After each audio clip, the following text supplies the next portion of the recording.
it's me, Among Us Blaster. Coming at you with the new year. Hashtag Year of the Blaster. It's here. We've made it. What the fuck? I'm learning new features of OBS as it's happening. This is insane. Shit. Okay, I do not remember which of these. I just been wait. When the fuck was the last time I did one? It was like, goddamn, the thing. What was the? Not the desert. Desert's the next one. Before the year 2000, that was it. That was the last time I did one of these bad boys. Bang! Look at this fucking tier list maker with a big ad in the middle of it.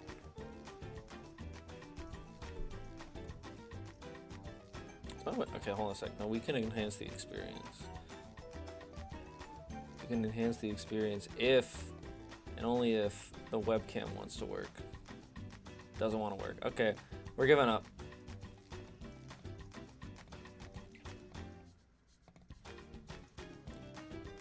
We've given up. So today, on the first day Year of the Blaster, obviously, we've all been so excited for this since, you know, conception. It is my year after all. So why not start this year off by going over what we did last year? Webcam withholding. Now we got a bunch of tiers here on the default tier list template maker. I played 38 brand new games. I'm pretty sure 90% of them were not from the year 2025, but I don't really care. Also, some of them technically aren't out yet, but I played enough of them. Look, if I can play a 30-minute demo for like 7 hours, I think that's enough credit for me to talk about them. I also didn't beat all of these. Like, some of these I got like halfway through, or you can't beat them, or I played enough to basically get the gist of what it is. But a guy like me, he plays a lot of games. Played 38 of them. And I'm going to talk about all of them. I don't know what order I'm going to talk about them. I'm probably just going to pick and choose as they go, but 38 whole games with all these tiers. I got to rename them because they're boring. This is Game of the Year 2025. And the one at the bottom is going to be shit from a butt. I feel like that's a good way to start. I don't know what to start with, though.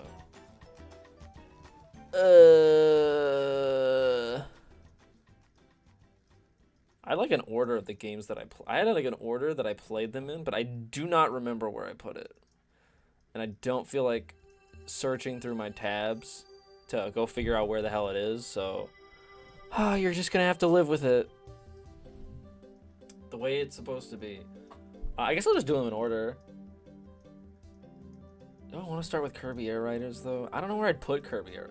I need to expand this a little bit. We gotta add some more space. I'm figuring out the baseline for this. We're just director hold.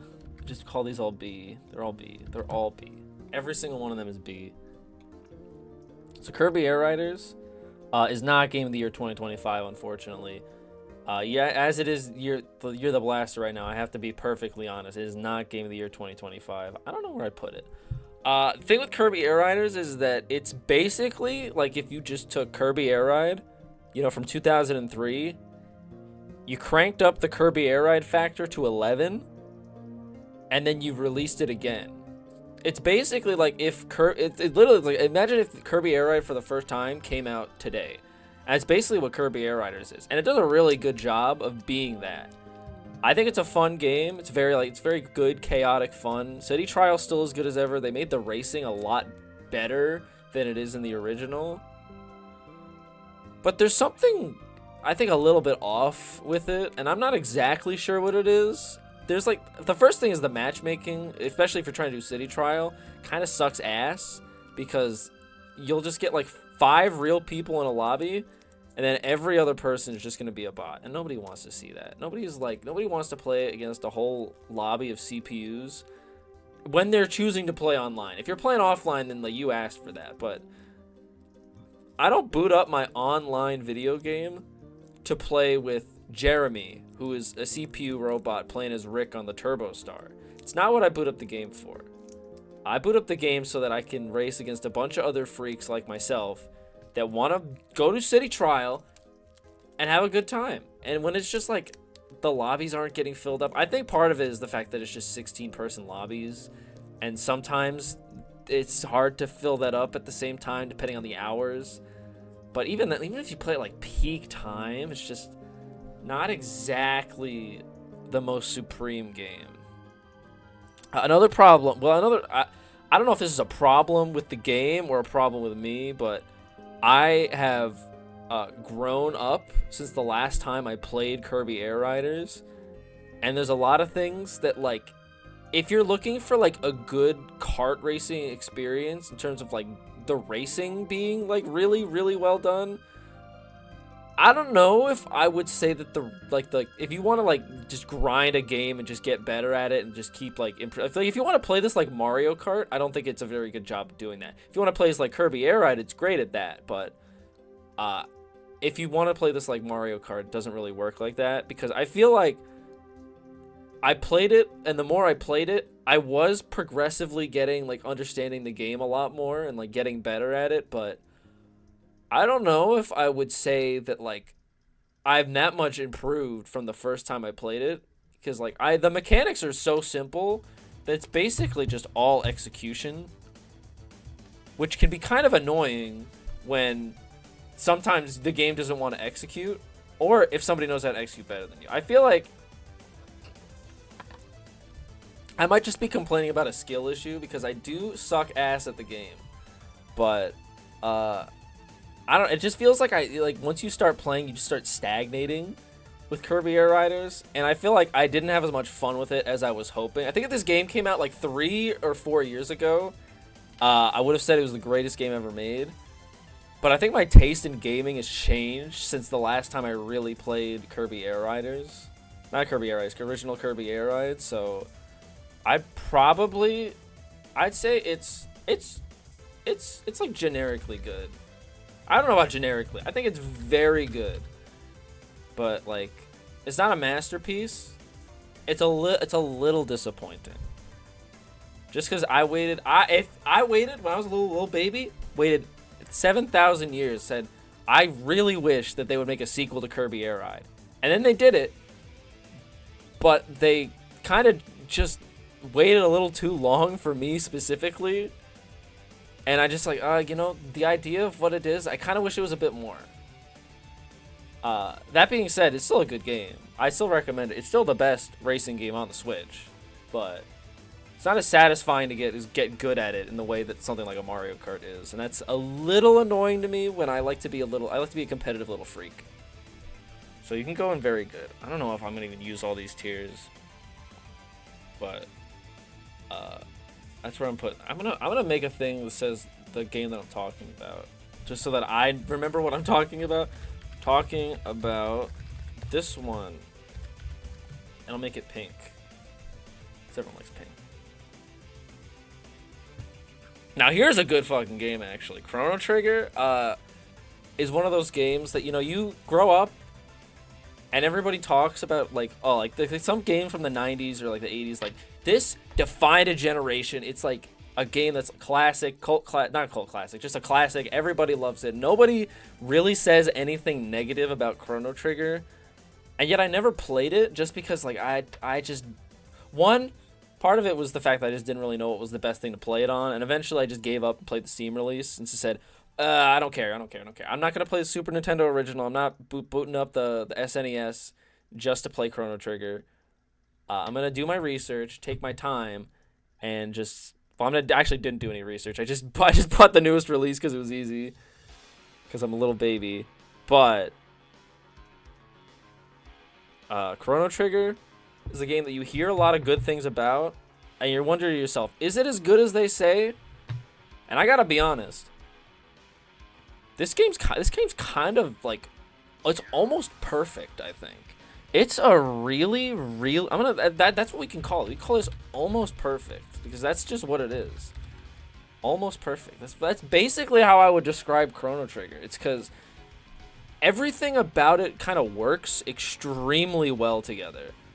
It's got really good pacing. I feel like there's never a point in the game where it just like it stalls and it just feels like, okay, you're just doing something for the sake of making the game feel longer. And it's like, okay, we're doing nothing, but like the game's still taking 8,000 years to accomplish anything because it's an RPG. It has to be long. Yada yada yada. This game does not take its time to like get to where it needs to, but it also never feels like it's rushing. It feels like a beautiful length. It's only like a 14, 15-hour game if you're just going for one ending, and you can go back and get multiple endings and just like have a real good old time with it, but it was just really good in the pacing. I think the story and the characters are really well done. It's simple. I don't think it's too complex, especially for a time travel story. It's like, I understand what they're doing. It makes a lot of sense. The characters are like, they're fun, both to use in gameplay and to like learn about their little stories. I forgot what I was gonna say. Like they just kind of flow together very well. It feels like every character gets like their time in the spotlight. No one feels like they're underrepresented or overrepresented. Obviously, when it comes to gameplay, I feel like some characters got the better end of the stick than others, but the combat system is like pretty like simplistic with just enough depth to make it really interesting to strategize with it. Where if you don't know what you're doing, you can still have a good time and understand like win fights. And if you do know what you're doing, you can optimize the shit out of it and like just make everything die real quickly and just be as efficient as humanly possible. So it's just kind of like the best of both worlds. Obviously, I think I talked about the length already, but I think this game being 15 hours is wonderful because sometimes it's good to play a game like an RPG like this that isn't 8,000 years long. Like I played some long games this year, don't get me wrong, and I like a long game, but I don't necessarily want every game I play to be 60 hours long. Sometimes I boot up a game and I beat it in 10 hours, like 10 to 15 hours, and I'm like, damn, that was a good experience. Especially since this game is like good the whole way through. It doesn't really slow down. It doesn't really slow down at any point or like get worse. It's like the beginning starts out solid and strong, and then it just gets like kind of like builds up, keeps getting better, and then it just kind of goes. I also really think that like the character designs are really good. Kira Toriyama just fucking knocked it out of the park with this shit. It's just a very appealing game, but I wouldn't call it quite perfect because it does everything very well. But I would say that I've played other things that do like certain things better. Like the combat is fun, but I've played RPGs with better combat. I've played better RPGs with better story. I like everything that I like. Not necessarily better like time travel stories, because I don't really play a lot of time travel games. Well, I'm gonna hold that thought on that one. Actually, I'll get to time travel later. But I feel like just for what it does, I feel like it's just like the quintessential. Like if you were gonna give it a scale, it's like a 9 out of 10. There's nothing really particularly wrong with it. It aged extremely well. I'm kind of shocked that it's like a classic game you play, and it's like, no, I feel like it's just as good now as it is when it came out. Oh my god, is that Super 63? You call me the B word? You know we're not allowed to use that word this year. We've given up on the B word near the blaster. The B word is blaster now. But yeah, Chrono Trigger is just really, really good. I don't think it's probably like, if you're gonna go back and play a game from the ancient times before they had 3D models, I'm not gonna say before games were good because that's rage bait, but before like they really figured it out, this is just one of the best games that this has ever been made, straight up. I don't think I have anything else. Evil Egg. Evil Egg is probably, I think, the last game. Maybe not in the last game. It was one of the last games I played this year. I don't know the order that they did for this. And I will be talking about some things in a specific order that I'm just gonna lump these fuckers together now, just to get it out of the way. But I'll talk about the bee in the room later. But good old Evil Egg. Made by the person that made Yomi Hustle, I think. Pretty sure. Doesn't play anything like that unless if that game plays like a bullet hell. It's basically just a roguelike bullet hell game, and that's basically what it is. Yeah, no, I wish I had a better way to describe it. It's just roguelike bullet hell, which is fun if you like bullet hells. If you don't like bullet hells, you're not gonna have a good time. But you just kind of move around, you shoot shit, you get power ups, you save the little green dudes. You die like 5 sections in because you're not actually good at bullet hells, and then you restart and you do it again. I played it for about 3 hours, and it was pretty good. I feel like I didn't get particularly far, though, because I sucked ass at the game, but they made a good game. They made a good little game, a good short little game. I don't know if I would call it like it's not a masterpiece or anything. It's just, this is the workhorse solid game. This is the workhorse solid game. Nothing really wrong with it, but I wouldn't really, it's not like a big hit, a big winner. I just kind of played it and I had fun with it, and then I moved on with my life. And I could probably just boot it up again whenever I want. That's the great thing about a game like this, is I could just stop playing for like a month and then come back to it and be just as bad as I was at it before and still have the same amount of fun. It's the wonderful thing about a beautiful little game like Evil Egg. Doesn't play anything like Yomi Hustle, though. That was deceived by the developer. I don't really. That's kind of all I have to say about Evil Egg. It was pretty short and cut and dry. This one's cut off because when getting pictures, I couldn't get vertical images properly. But Maiden and Spell is the prequel to my favorite game from last year, Rabbit and Steel. And I loved Rabbit and Steel to death. I don't think it's like I don't think it's the game I played the most last year, but it was definitely the game that I had the most enjoyment with. So I said, you know, the game that came before it, it's gotta be good. And then I played it. And I had 2 complaints with it. One of them was that I couldn't play with a controller for some reason, which is annoying because I could play Rabbit and Steel with a controller. And I don't know why I couldn't play this one. So I had to use a keyboard, and eventually I got used to it. But the second thing was that it just didn't quite play it feels like a prototype, kind of. Not necessarily like in the same way, because it feels more like a bullet hell, like a versus bullet hell, and the other one's more like a kill the other bad guy bullet hell, like a normal bullet hell. This is more like a don't die to your opponent. It's kind of like a 1v1 bullet hell, and that kind of works, except I didn't play with any real people, so I couldn't tell you how that actually went, because I didn't play with real people, because I think I have one person on my Steam friend list that I'm checking my Steam friend list right now. I think I have one person that has this game, and there's no fucking way they're playing this with me. On Josh. Where is it? Let's take a peek. How many people do I have? One friend has played previously. There's no way that I'm playing this game with another person. Unless I start making some new friends.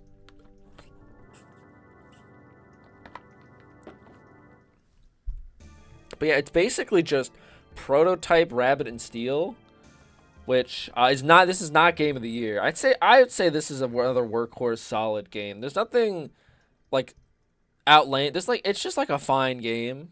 I liked it. It was fun. We had a great time playing it. I don't think I played it for very long. I think I beat like 3 of the character stories, and then I said, yeah, I'm gonna move on to something else. So I didn't play it too much, but I think I played enough to definitely understand, like, okay, this is a good game, but it's not an amazing game. It's just fine. We put in the hours, we put in the days, we get it done. We have a great time playing Maiden and Spell. I will say the character designs are definitely better in Rabbit and Steel. This one is like, I couldn't tell you what anyone looked like. I could not recount a character design from memory. Rabbit and Steel I have. They're so good. I got plushies of them. Didn't get a plushie for this game. I think that's all I got to say about Maiden and Spell. Let's move on to Aiden. This is a Faceman game. I don't have. Where's the fucking Faceman emote? I gotta send this shit in. Hi Sleepy, I'm talking about video games right now. It's Year of the Blaster. You can see what I'm talking about by checking this purple box. Do you see the purple? It's pink, actually. Do you see the pink box? I'm talking about the Faceman game right now. And I don't want to call it the Faceman game. It's Aiden, not spelt like the name. There's no I. But this is like... This is in the collection of what I'm going to call quote-unquote rhythm games. I might just make a category for this because I feel like they're all of pretty similar quality. I'm gonna move this up and just make a whole. I think I'm gonna put literally all of them in this one. Just put quote unquote rhythm games because I played like 5 of these this year, and I feel like they're all about as good as each other. If I'm being honest, Aiden is probably the one I played the least because it's the one I got it for Christmas because someone bought it for me. My brother bought it for me, and it was like, thank you. And I only put it on my wish list because Faceman had it on his wish list, and I said this looks like fun, and then someone else bought it for me, and I didn't buy it for him, so he didn't even get to play it. Get fucked. But this is like it's another bullet hell game, but it has like a weird like. Kind of I want to say like a rhythm game timing element to it where basically you kill people by dancing. That's basically the premise. You show up in a computer and you kill people by dancing. And the way you kill people by dancing is that you just move around to the beat that is shown on screen, which is why this falls under this is the most loose quote unquote rhythm game I think out of all of them, but it's definitely I'd say it's one of the funner ones. It's basically just like a bullet hell that you just maneuver around with. It's pretty easy to get into. There's a story that I gotta be honest, I didn't give a shit about. It's got some cute little character designs. I think it's pretty like it's nice to look at. It's I didn't get particularly far in it, so I can't say that like the ending blew my mind, but it was a good game. I played it. I had fun. It's probably like one of the better quote unquote rhythm. Actually, it's probably one of the better quote unquote rhythm games that I played this year. But it's not a rhythm game. If anyone tries to sell it to you as a rhythm game, they're lying, because it really isn't one. I was really hoping the next one would also be a rhythm game. But oh my god, it's the guy that bought me the game I called a rhythm game. How we doing, Oomphy? I'm sorry. You're literally in this house. I should not call you that. I'm gonna go on a Final Fantasy IV Advance. I specifically played the Game Boy Advance version of Final Fantasy IV. Because that's just the version I've had for years, and I never played. I played like the first hour of it, and then I never continued. And then this time I said, I'll make it further. And I think I got about halfway through, and then I don't think I know where my Game Boy Advance is anymore. So I can't really make any more progress on it. But I can tell you about the game, and it's just kind of a rock-solid RPG. It basically, when you look up RPG in the dictionary, Final Fantasy IV is something that you're going to find, because, yeah, it's turn-based combat. You cast some spells, you pick your party, you kill things, you level up, you buy armor and equipment, you go around on a quest. I think I got like halfway through the game, and I was just like, yeah, this is fun. And then I just stopped playing it because I legitimately couldn't find the Game Boy Advance I had with it.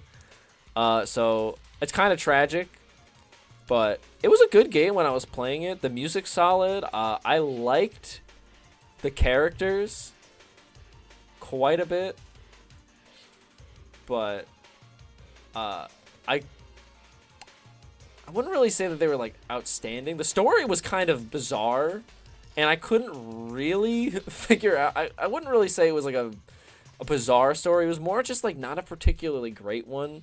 It's just you got to find the 4 crystals, and the king wants the 4 crystals. It's basically like it's a 90s Final Fantasy story for sure, which in the year 2025 isn't quite as interesting to me as something like, you know, like what Chrono Trigger was doing, or even like a lot of the other games I played this year. But I would say this was a very good game. No, I'd say it's better than these two. It's like a workhorse solid game. I liked it. I probably would have finished it if I didn't lose my Game Boy. But you know, it is what it is. It's a game that I couldn't beat through sheer humans. Oh my God, is that Alonzo? My goat, Alonzo? I did not play Super Buckyball Tournament preseason this year, though. If you send me a link, I'll check it out. I would love to play Super Buckyball Tournament preseason. And now I'm actually gonna go on Google and make sure you're just making this up. What the fuck is it called? I literally can't. I don't remember. Super Buckyball Tournament preseason.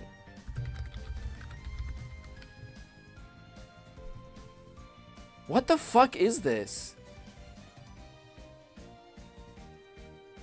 Oh, this game this game doesn't exist anymore. I guess I can't play it. Hold on a sec. I'm like look at this shit. We're taking a break from talking about games. What the fuck is this? I can't play it.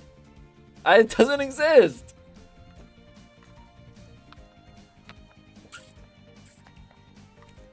Is this like that? Oh, this is a football game. I was thinking it reminded me of that of that EA dodgeball game that doesn't exist anymore. But let's see, soup. Does this game even exist? Buckyball. Okay, this game is not real. So no, I didn't play this. You know, I might have to add this to the list. I might have to play that next year. But we didn't play it this year. But I finished talking about Final Fantasy. Let's move on then. I'm gonna move on to the next game. Knockout City was fun, actually. I fucking loved Knockout City for the 2 weeks that I played it, and then I stopped playing it forever, and I found out a month later that it was dead. A tragic game.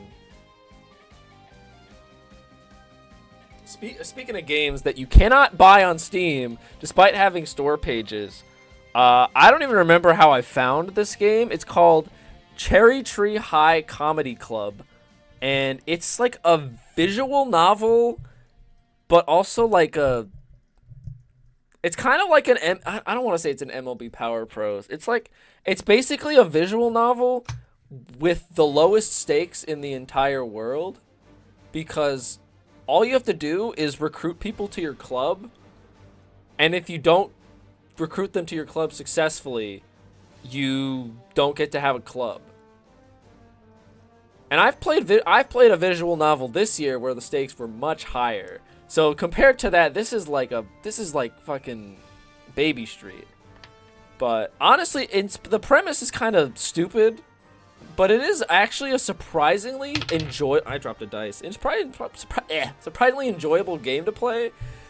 All you really do is like walk around and talk to people, but like there's a lot of depth into actually like getting people to join your club. You have to build up your interests by either like reading books or like seeing. It's kind of like you took the like non-palace parts of Persona into a game, and it's basically that's the gameplay. You talk to people, you build up your stats, and then you talk to people more. You do your homework. You learn about dogs. Honestly, it's kind of it's study to enlist people in your cult. Yeah, the characters themselves are they're pretty basic, but they're like enjoyable kind of basic. There's like the one that likes animals. There's the one that is a child. There's the one that's like a punk rocker. There's the guy who's on a list. There's the foreigner. You know, they're your favorite cast of characters that you would expect to see at a high school. But honestly, it was pretty enjoyable when I played it. I did not get the best possible ending because I don't think it's possible to recruit every person within the time limit. And there's a new game plus that gives you that carries over your stats, but I didn't want to play it because I didn't really want to run through the same shit again. I did good enough. I recruited 4 people. That's enough people to form a club. But it's also really pretty visual. I really like the visual. I'm gonna look up the visual style of it because I want to show like it's actually really nice to. It doesn't look like that. Where the hell does it look like? It has like a very simple like RPG Maker ass style to it. It's very appealing to look at, and then I think the music was really good, but as like a game, it was a solid game. I'd say it was better than Evil. I liked it more than Evil Egg. Although I did look up the Steam page for it, cause I still don't remember how I found it. I think that it was probably the way I find most games, which is that the soundtrack shows up in my YouTube recommended. I'm like, I gotta try this game. But I looked up the Steam page and it just didn't exist. And I was like, oh, like it exists, but you can't buy it on Steam anymore. Luckily, I had outside sources. I have an ad blocker. It just doesn't work. Look, ad blocker. Block it. I don't want to use premium ad blocker. I think you have a problem. You need to get a Fiverr. You need to get a Fiverr. Jeremy Jord in the gray. Welcome back, Super. I talked about like 3 games while you were gone. I probably should upgrade to U-Block, but I'll do that later. Speaking of games that I gotta upgrade to, this is another game in the quote-unquote. This is the most quote-unquote rhythm game of all time, because every single person on the planet that has ever played Geometry Dash, it's every single person is like, this is a rhythm game, and then I played it. This is not a rhythm game. This is a memory game. Because you go through the level and there's music playing, but the levels do not move to the music. And it's pissing me off.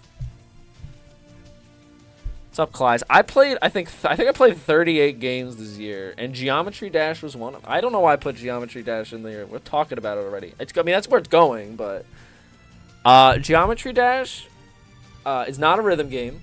First things first. Is it a fun game? Kind of. I feel like it's like, I hate using this term. I feel like it's like the most baby game that I play. Not the most baby game. Like the most, like, it's probably the most popular game I played this year.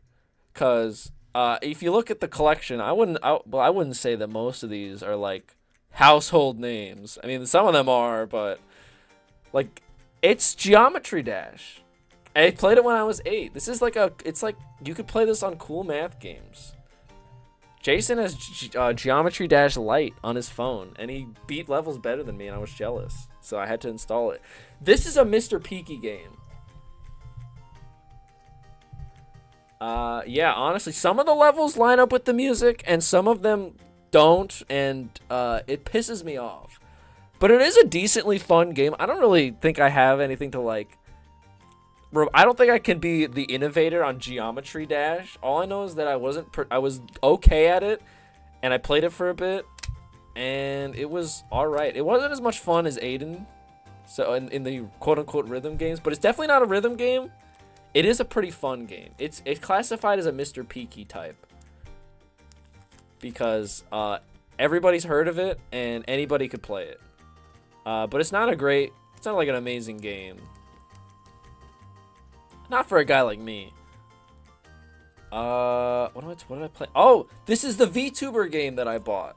I gotta give a little bit of... I want to give backstory to how I played this game, because I've had this conversation with at least 2 people that... about my my relationship with how I find the VTubers appealing, because I don't watch them, because I don't find that part appealing. But if you put the characters that they created into anything else, I'm 99% certain I'd be obsessed with them. Because I have like a plushie of the dog one that I bought because I thought it looked cute, but I've never seen the dog. I've never watched the dog. But they made a game, and the reason I bought this game was because it was made by the company that made my favorite platformer from last year, which is Freedom Planet 2. And I said, these guys can't do anything wrong, so I'm going to buy their new game. And you know what? I'll give it up. It was very good. It was better than Kirby. It's basically just like a really solidly made platformer with time mechanics. That's kind of like a baby way to do it, but like it's just like fun to move around in. It's very visually it's not a Braid clone. Because there's a point to the game. There's a point to this game, but it's not a Braid clone. Soldier Boy didn't play this game, and honestly, I don't think he would. Because he's not that kind of guy. But it just controls really well. It's fun to like slow. It's like the speed up and slow down mechanics are both really fun to play around with, because moving around when sped up is just extremely enjoyable, and taking advantage of things while slowed down is also just, it's done very well. The levels are really pretty to look at. The music is pretty solid. I didn't really know anything about the story because it feels like I had to do some, I feel like I would have needed to do some research to know who any of these people are before I played the game. But I know who they are now. I know who most of them are now. I hadn't heard of like 90% of the HoloLive VTubers in this game before I played it. And now I know what they are. I'm still probably not gonna tune in, but if you make another game, I'll buy it. I'll buy your platformer. I'm telling you, if these were fighting game characters, I would have them as a profile pic.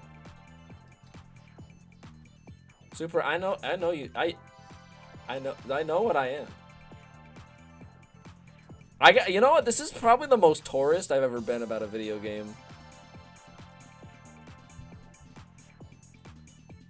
Because it's just like, you know, like it's not for me, but you know, it is for me. The game is for me, but like the source material was not. Ignore the fact that I definitely have plushies of at least 2 characters from this game in my house. At least 2 of them. But that's just because I'm a sucker for marketable plushies. What can I say? Next game. This is Touhou Fearless Frog Slayer, which is a really short but really enjoyable little I do have plushies of everything. A really short little really enjoyable little RPG with like punch out mechanics in terms of like the dodging. Hoodles, I got some bad news. That kind of falls into like, I didn't play Hades 1, so I wasn't gonna play Hades 2, but I kind of falls into definitely a game that somebody told me to play, which in my brain means that I shouldn't play it, because there's something wrong with me, like deeply wrong with me in that regard. I just have a problem. If you tell me to play something, there's a good chance I will never play it. I have to discover the good games by accident. Which I did with this. I think I literally followed someone on Twitter and they retweeted this and I was like, this looks fun, and then I bought it and then I played it. And it was pretty short, but it was really enjoyable. I'm the ultimate contrarian. But this is a really enjoyable little game where you kill frogs as everyone's favorite blue fairy from the Touhou franchise.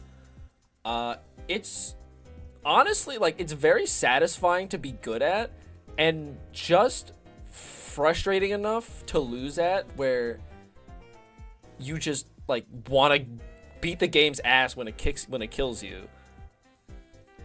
It's just like, oh, this game is fucking cheating. I need to get better at it so that the game won't beat me. There's only like 6 fights in the whole game, and I kind of wish that there were more. And I did not like the hide and seek mini game that I had to do in the middle because I wasn't very good at seeking. But overall, it was a very solid game. I need to make like a category, but I'm changing my categories around. There's like this one's like, we're calling this like really good, and we're moving Kirby down because I didn't like it. Kirby's going down. That's my contrarian take, is that I thought Kirby. I mean, you can recommend a game to me, but there's a good chance that I'm just gonna forget about it. Is my main thing. Is like, people recommend games to me, I'm like, oh cool, and I'm like, oh okay. But if I watch you play a game and you don't tell me anything about it, I'd be like, if I think it looks good, I'll probably just play it immediately. The number one way I find new games is that it shows up on my Twitter feed, and I'm just like, oh, I gotta play this. I could know nothing. I just realized I just noticed something wrong with the screen. It's like, there's like a black square at the bottom that it's just been there the whole time. My computer monitor doesn't fill the OBS properly. I'm calling this is the workhorse like 7 out of 10 I'm changing this to the workhorse 7 out of 10 because that's what it really is. This is like.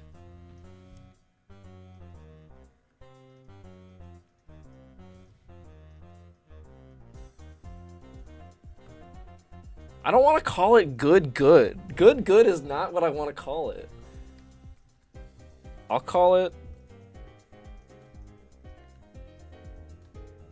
It's good. I don't want to use numbers. Numbers would actually explain this one. Better than good, but not great. I'm gonna change this one to really great! Exclamation part. Better than good, but not great. That's what I would describe these two games. They're better than good, but they're not great. Speaking of games that are better than good, but not great, we got Demon Bluff. This game is not out, technically. This is the playtest is there, but I played a lot of it. It's like if you played Among Us by yourself. That's the fucking worst way to describe it maybe ever. It's a social deduction game that you play by yourself. Is a much better way to do it. It sounds miserable, but it's honestly really fun to play. Cause it's just like it's really satisfying to get right. Cause it's just like, oh, there's like 5 dudes. One of them's a demon. It's a puzzle game. I think it's a single player social deduction puzzle game. I think calling it a single player social deduction game is correct because it's basically, you kind of use the same logic. Cause you have to figure out who's lying and like who's like what information is like valid. And you have to figure out, oh, are they lying, but are they like good? And sometimes you try to kill the knight because if they die, then they're the demon, and if they don't die, then you know they're good because you like to live a little. And then you kill them and they're corrupted, and it's just embarrassing. It's pretty deep. I don't know if it's like pretty deep. It's pretty like there's a lot of depth to it, I think is the better term, which I think just the same way of saying it's pretty deep, but there's a lot to the game, even though like it's still in early access, so it's not done. Again, it's an expendable game. Yeah, I think that's a expandable game. It's definitely a good way to describe it, because you can just play the baby mode and like get the basics, and then you'll get your ass beat when the game gets harder, or it rewards a skilled player. You can't really like fumble your way through it, and it rewards you for getting better at it, while also like upping the difficulty consistently. Like it never feels like it gets easier, but like if you get better at it, you'll be like, okay, I understand. Like, okay, like this person's lying. Like I can understand why this person is I can tell this person's lying just based on like the actions of the other like characters. It's really interesting. It's also free, which, you know, everyone loves a free game. So I'm gonna put it's better than Frog. I recommend this one to I'd recommend you play this right now. Of course, wait for me to finish talking about all my games first. But really good. Okay, this one I'm saving for later. This one I'm saving for later. I got way too much to say about this right now. Haste, I got this one for Christmas too. This is a good game. I played it with Seth, and Seth is better than me, and I'd like to brag. That's okay, you hoodles. You don't have to play any of these games. You can play what you want. That's the great thing about video games. I honestly I can tell you don't play much based on every time you've submitted for the song recommendations. And the gamer tune thing. It's like, yep, yeah. That's what I would expect. Not saying you're playing bad games, but it's just like, yeah, that's what I would expect from someone that doesn't play a lot of games. Nothing wrong with that, but it's just I know what you are.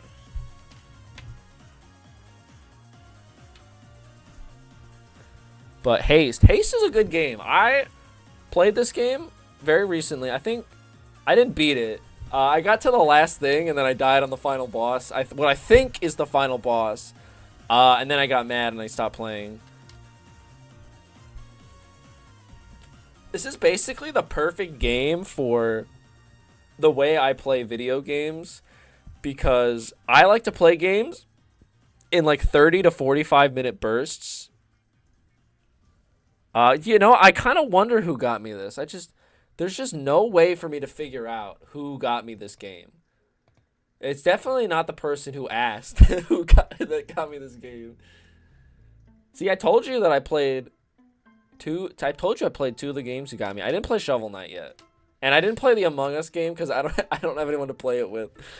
But this is a good game. It's a game where you go fast and you land with perfect timing, and then sometimes you try to do perfect landing, and you'll run into a wall and you'll get really pissed off and you'll lose the level and you turn the game off. I'm really sorry that you've played Dead by Daylight, you hoodles, honestly. That's the saddest game on there. I respect the other two. I'm sorry that you've played Dead by Daylight. You know, I know a guy that loves Dead by Daylight. I gotta hook you up. But I also know a guy that loves Haste, and it's me. I'd probably say it's better than good, but I'd say it's better than these games. I don't think it's really great, because it's kind of frustrating, and not necessarily in a fun way, where sometimes it just kind of feels like you eat shit, and it's like, oh, I guess I'm eating shit now. And I wonder how much of that is a skill issue. I'd imagine a good amount of it is a skill issue, but it's my list. I'm allowed to bitch if I don't think the game is fun all the time. And it's not fun all the time, but it is a very good game. But it's just not quite really great. It's just like on that cusp. This is the Rivals of Aether April Fool's Day joke of the year, which they picked the greatest fucking April Fool's Day joke of all time, because they said, okay, we've got our game. Last year, I think, I don't know, they made like a dating sim a couple years ago, and I'm like, I don't care about this, because I'm not one of those people that's like, I'm not like one of those people that wants to play, oh, what if it was a dating sim, but it was with these characters, lol. Because it's just like, that's not the kind of visual novel I want to play. I want to play something that cares. But this year they said, okay, what if we made WarioWare? Batman, I love maybe I'll play that after. I'm gonna have to tap into that one after. But pretty much, Dreams of Aether, they released it on April Fool's Day for free, and they said, what if we made Rivals WarioWare? And I don't know if you know this about me, but WarioWare is kind of the greatest fucking game series to ever grace the earth. It is the most ingenious idea to just have little mini games like this, and you just play them. And it's like, it'll say like, it's just, I'm surprised that there are not more WarioWare likes out there. Because this is like, anytime I played SpongeBob SquigglePants on the 3DS because it was a SpongeBob WarioWare game, and I'd be like, damn, this is one of the greatest games ever made.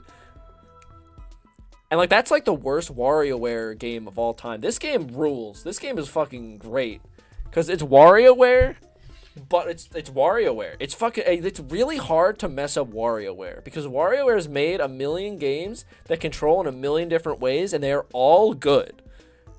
So this game has to work hard to make it not work. And it does a lot of interesting things. It does the interesting thing of having you play two games at once for some of them, which is just a cool concept. It's like you have to control one with the control stick and do buttons with the other, and it's like, it's tricky to figure out, but like, it's just done really well. It's really well like animated. It's got a nice little sense of humor. You can play all the games in an hour. My only complaint is that I wish there was more. I wish there was more WarioWare games in the year. It's only like 4 stages, and I wish there was like 8. I hope next April Fool's Day they update this game with 4 more levels. That's what we're hoping for this Christmas. But that's honestly for an April Fool's Day joke. They knocked it out of the park. Oh, it's another rhythm game, quote unquote. This is a game that I played because one of the song competitions had a song from it. Make it far. The Close to Me song. Close to Me. I need to put that on. Honestly, is what I should be listening to right now. Is this in the playlist? I think this is one of the songs that got deleted. This is in the playlist. that I have. I have the playlist open, by the way, because I'm real as fuck. Is it even here? I don't think it's here. I think this is the song that got deleted, actually. That's embarrassing. Okay, yeah, it's not here. Rip. Rip, no close to me. This is, I don't even know if it's more of a rhythm game. I'd say they're about equal. Although I do think this game is more fun. This is a bullet hell. This is not a rhythm game. This is a bullet hell with music theme. I don't think this is a rhythm game because you don't do anything to the rhythm. I think you're thinking of something else. I feel like you might be thinking of something else. Like, this is not a rhythm game.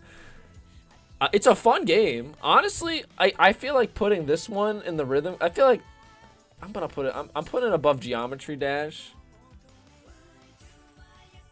The ball one? What the fuck is the ball one?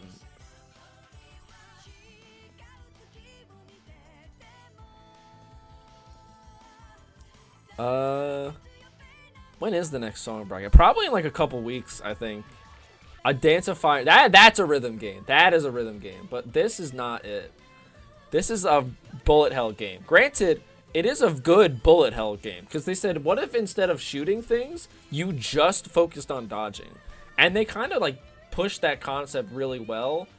And they say, you know, okay, here's an invincible dash. Here's a game that like you just dodge shit.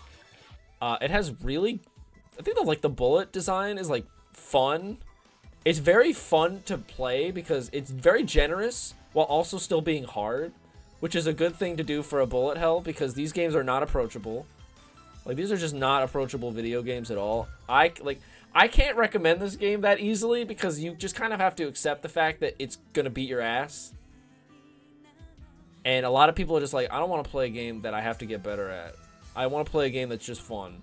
And that's fine, but I'm realizing now that you just asked what's the next song bracket, not when's. The next song is Desert Theme. Desert Theme. Make sure to get your Desert Theme out there. Desert Theme up and ready. But yeah, Just Shapes and Beats is a pretty good game. It's pretty short too. I think I beat it in just like a couple, not a couple hours, more like a few hours, but I was fun the whole time. I had a blast. I wouldn't really say I had a blast. I had a good time. Part of it is very frustrating. It's really annoying to die at the end of a song and then have to redo the whole song again and then you throw your controller. It also has a plot with no dialogue, but I couldn't tell you any of it because it's a plot with no dialogue. I can't believe I made this category and then I proceeded to just stop using it. But Just Shapes and Beats goes there. By the way, for anyone who doesn't know, this is all ordered. So Chrono Trigger is better than Chrono Gear, and it's better than Dreams of Aether, which is better than Haste, yada yada yada. Oh.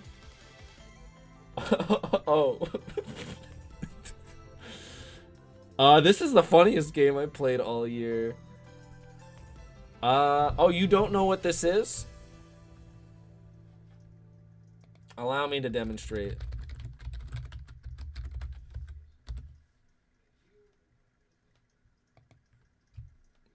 Let's look up.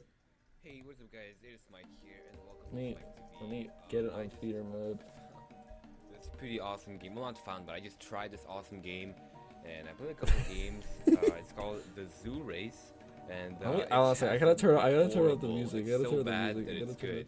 I gotta turn on the Oh music. god. Let me just show you here. You start off with like 4 animals in the free version. You have Who the fuck is this guy? cat with an eye patch and. Can we get to the gameplay? Obviously.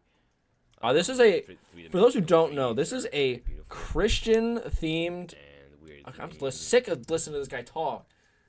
This is a Christian themed racing game. And there it is. Oh shit, I'm spazzing out. It's like I'm going. Okay, I'm sorry about that, but fuck. Look at my run.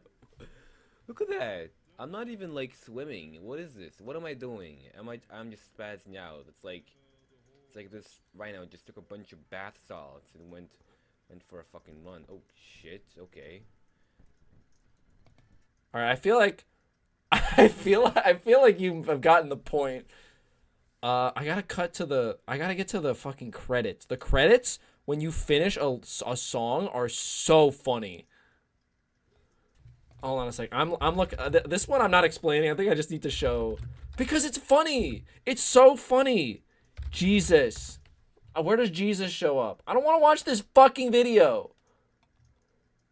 I don't want to watch this shit. Oh wait, we gotta listen to the. This is the song. This is also you gotta listen to the music in this game. I'm turning this shit up actually.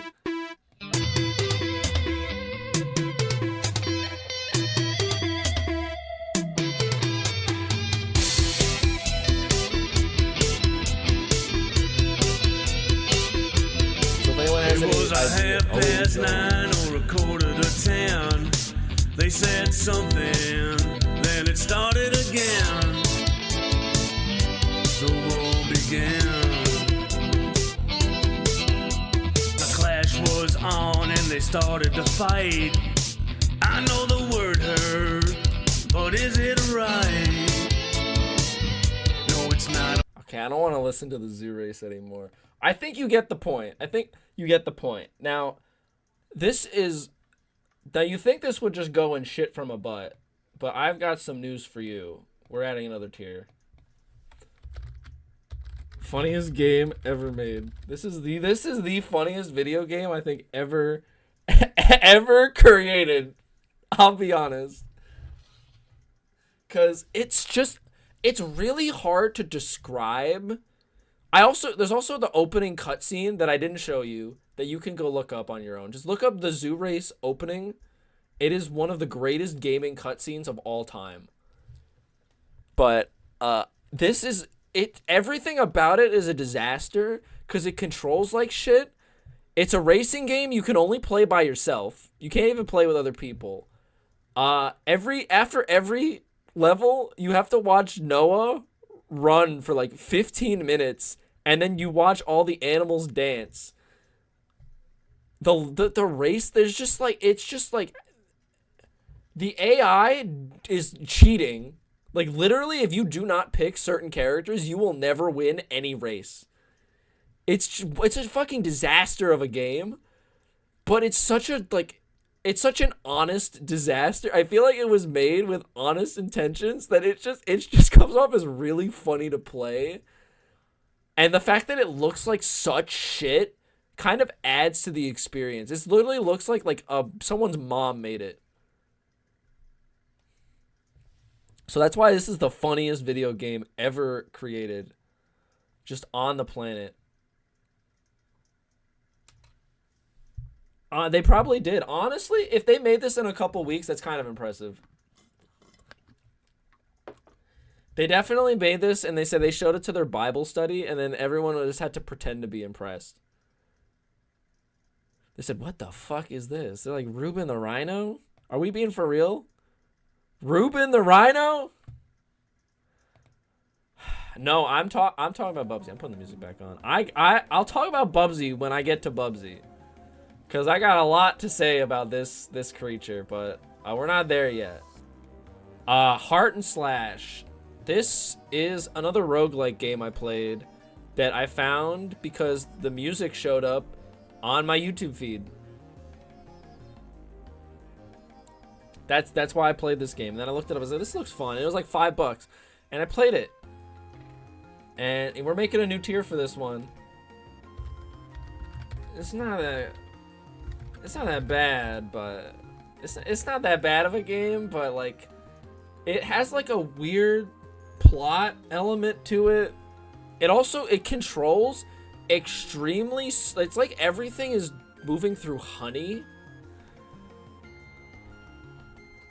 You just run around and you beat the shit out of robots, but you're moving through honey, and like the way you heal is that you get rid of your upgrades. But then it just gives you more health instead of healing. So when you max out your health, you just lose. It has like a weird combo system, but half the weapons feel like ass to use, and the other half, I will say, feels really good. But like, sometimes you use a weapon that just sucks, and sometimes you use a weapon that feels really good. They created boss fights that feel legitimately impossible without having endless amounts of health. because sometimes they're flying in the air over a pit, and if you fall in the pit, you lose health. But you can only reach them if you jump all the way over to the pit. I don't think I'm describing it very well. Basically, it's like a roguelike where you move through molasses, and it's a story that I can barely follow. When it works well, it works pretty well, but it's just kind of clunky and slow. And it's really finicky. Sometimes you drop like a rock, and other times you float through the air like a butterfly. And it's like you're playing Super Mario Land Gravity, where you walk off a ledge and you just, and then you jump, and like you jump normally. It's just kind of a confusing game. I also couldn't get past like the third area. I don't know if there's more than 3 areas. I could not get past the third area because it was too hard for me because I'm baby. But that's Heart and Slash.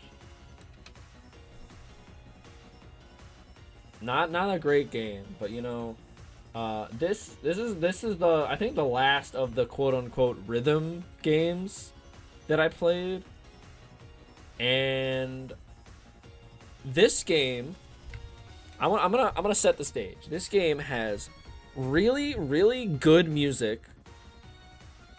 It's got like a really good music theme. I think it actually has a pretty solid story, especially considering where it kind of sets you up where like, oh, you're taking down this big spoilers, taking down this big organization, and then it finds out that yeah, you're kind of just replacing these assholes with yourselves, who are just as much of an asshole, if we're being honest. And it's like, oh, okay.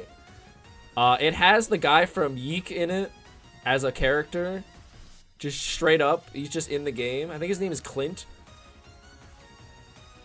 It has really good character designs. I think the character designs are really good in this game. The characters themselves are really charming. The music's great. It's got a big problem though, and that's that it sets itself up as like this rhythm action game, but nothing happens. Like barely anything happens to the beat. It's just an action game with a music theme. Which is why it's going in the rhythm games tier again, because it's just an action game with a rhythm theme. And the problem is that it's not a particularly great action game. It's really short. It has like levels and then boss fights, and the boss fights are basically levels. Like you go through a level to get to the boss fight, and the boss fight itself is kind of just a level, but they're not particularly enjoyable levels. This game's kind of carried by like hype moments and aura in a way. It's like the aesthetic is really good, the music's great, it's like story sets itself up. I just fucking listened to this song. What the fuck is going on? You can't trick me. I'm putting on something different. Putting on this. I literally this just played the same song twice. But No Straight Roads, just I hope that the sequel gets a lot better. And I honestly, I kind of feel bad for this game because it came out before Hi-Fi Rush did, but I played it after I played Hi-Fi Rush. And if you've ever played or even seen Hi-Fi Rush, that game blows this one out of the water, and it kind of makes it worse in my head, even though the game, it's completely out of the game's control. I can't blame No Straight Roads for existing in a post Hi-Fi Rush world, especially since it came out before it. But it just kind of isn't as fun to play in comparison. But yeah, that's what No Straight Roads is. It's a fun game. It's a short game, and honestly, and I like short games, but I kind of wish this one had more to it, because I like being in the world and like enriching myself in it, but it just kind of doesn't last long enough, and then it's out and then it's over. And it's kind of unfortunate. But that's No Straight Roads. It's a good game, but I wish I didn't play Hi-Fi Rush. That's basically what it is. Oh fuck. Okay, I gotta take a break real quick before I talk about these games, because I ran out of water, and I don't want my throat to start bugging me after I'm talking about this shit. So I'll be right back.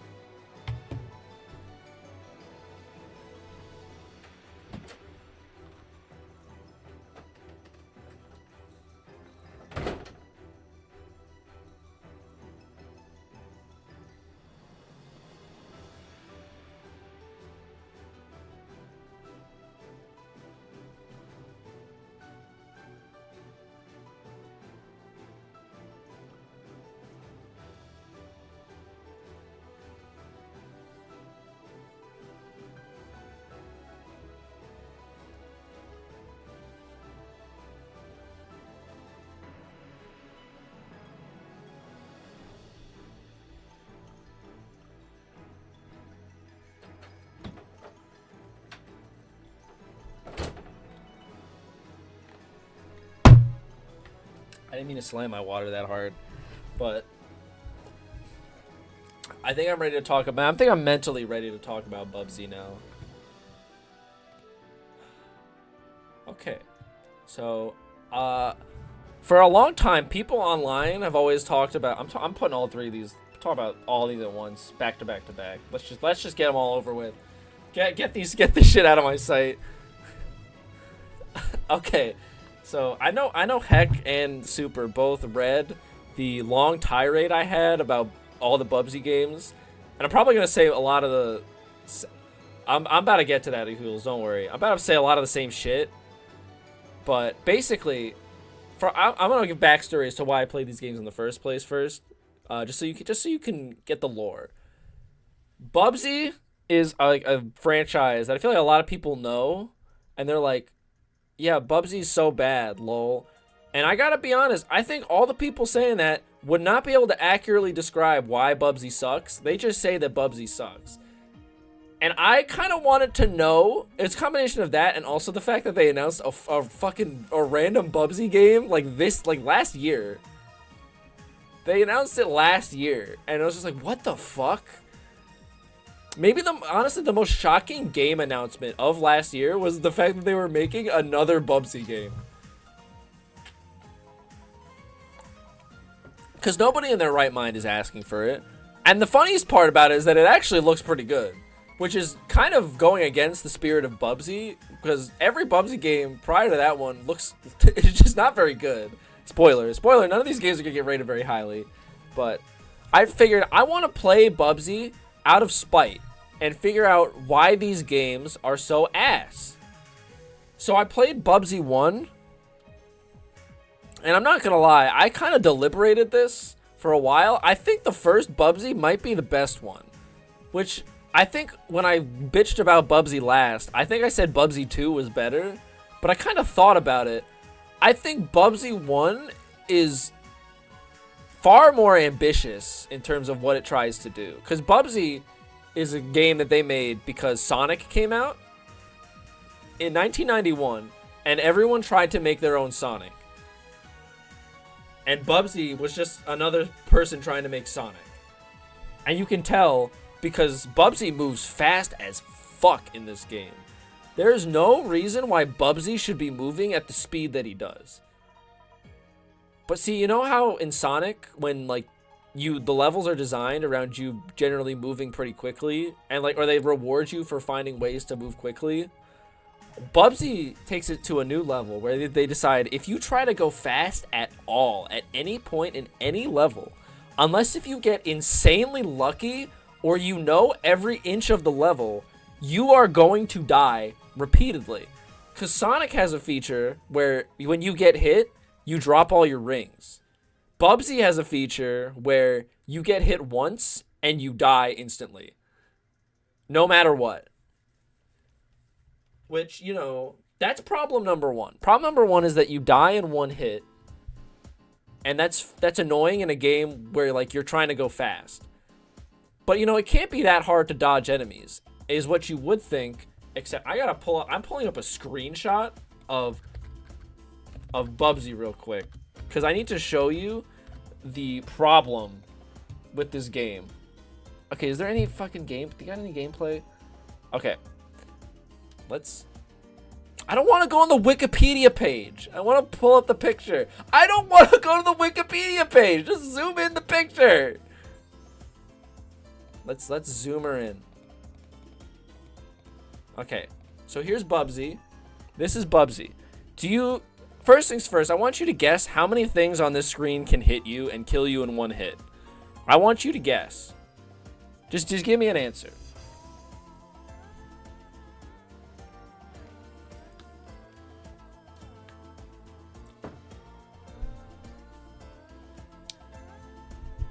There's technically 3 things. There's 3 things that could kill you on the screen. The yarn is the only thing that doesn't kill you on the screen, actually. So, it's the bird guy in the corner. I'm saying technically 3 because one of the things is this gumball machine. If you run into this, you'd think you'd have the Sonic brain, and you'd think, oh, that's a checkpoint. This kills you if you touch it. And and it also shoots out projectiles the size of like fucking ants that you can't dodge because you're moving at the speed of light. Because the third thing you'll notice, the third thing that will actually kill you is how zoomed in the screen is at all times. You notice how there's like, I'm pulling up Sonic real quick. Sonic 1. Give me a fucking Sonic 1 screenshot and I can show you the difference. You see how much space is, well, I don't know if this is actually a good example. Look at this. Look at Sonic. You see how much space that Sonic okay.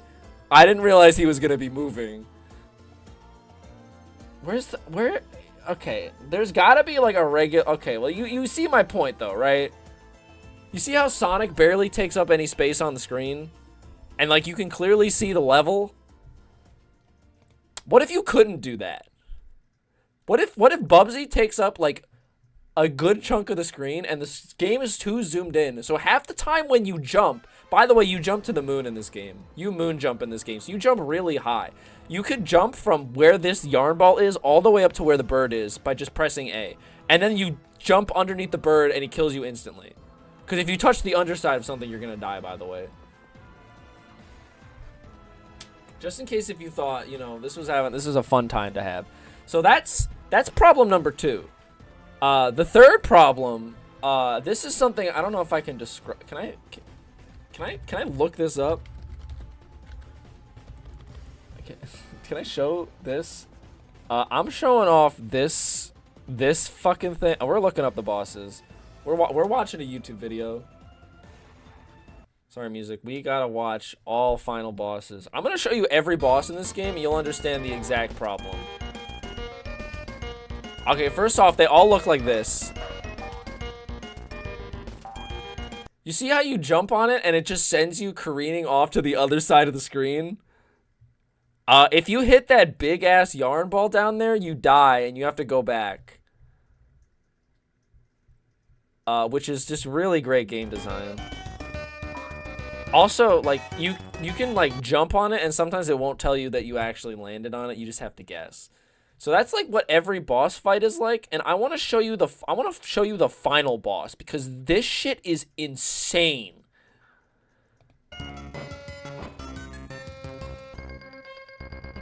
This right here is one of the most insane things ever put into a video game. I just want you to watch. I want you to watch and just remember that if you jump on him at the wrong time, you go careening off to the side of the screen and you die in one hit.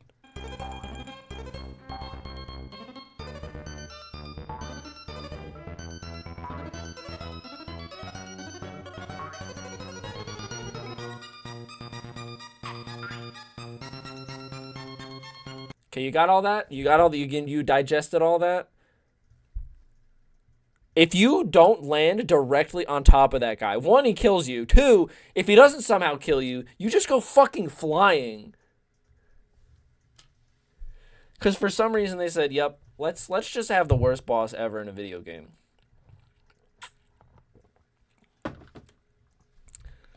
And you'll also notice that I said this was the best Bubsy game, because buried underneath all this also the level design's kind of ass. It doesn't make a lot of sense. They have a lot of precise platforming for a guy who moves at incredibly high speeds and is slippery as shit. They just said, let's have a lot of precision platforming. Also, there's fall damage. I don't know if I brought up the fall damage. They put fall damage in a platformer that you die in one hit. Just thought I needed to add that part. So all of that, and it's somehow the best Bubsy game. Because when the stars align and you actually get to you actually start schmoving in this game, which is possible, it is actually possible to do. It's honestly kind of fun. I kind of thought about it. It's like this game actually has moments of enjoyment, where like it's most of the time it's like dog shit. But there's just those few, there's a couple levels where, like, the game actually works the way you want it to work. Like, there's, like the carnival world is, like, actually good, honestly. Like low-key, it's kind of good. Because it has 2 levels where you actually get to play the game the way I imagine they intended for you to play it. and you get to like move fast. You get to land on dudes. You get to like take advantage of the fact that Bubsy does moon jumps. It's like it works for those couple of levels. It works. And honestly, Bubsy's an annoying little shit of a character, but that's also kind of charming in a way. I think Bubsy as a character is like probably the best part of the game, if consistently, because it's like he says some dumb shit and you're like, God, Bubsy's just saying some dumb shit. But like he's really well animated. Like whenever you die, you die like Crash Bandicoot style, where like there's a death animation where you just watch Bubsy get fucking eviscerated in whatever way he died. Which is honestly, it's creative. It's creative, and it's just good enough that I'm adding a new tier where it's like there was an attempt. There was an attempt with Bubsy. I think there was an attempt with Bubsy. I think they tried. It's still dog shit, but like I think they tried to make something good. And I think if you like zoomed the screen out a little bit and like made it so Bubsy didn't die in one hit, I kind of think the game would be fun. It doesn't fix the it's literally the Phantom Menace. If you just fixed a couple things, then it's the Phantom Menace of video games. You fix a couple things, the game works. Bubsy 2 is like a Skinwalker game, if I'm being honest. I know I said I'm doing this, but I need to look up the soundtrack of this game. Cause good fucking lord, this is the worst music I've ever heard in a game. Where is it? Let's listen to Egypt. Okay, so this sounds fine, right? You know, this is like, it's generic video game music. Let's get to the. Okay, you see how it shifted to like a new thing?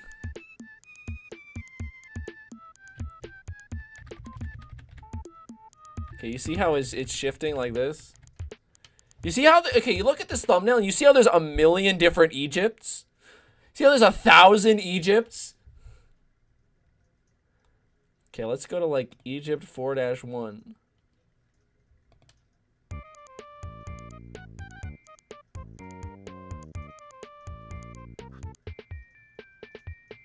Okay, I'm gonna describe how the music goes. Okay, what if randomly it went like this? And then what if it randomly went like this? And what if when you're moving through the level, it just does this?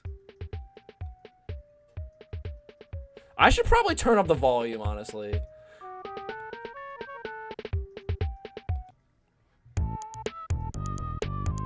So imagine you're just running through the level and it just starts doing this.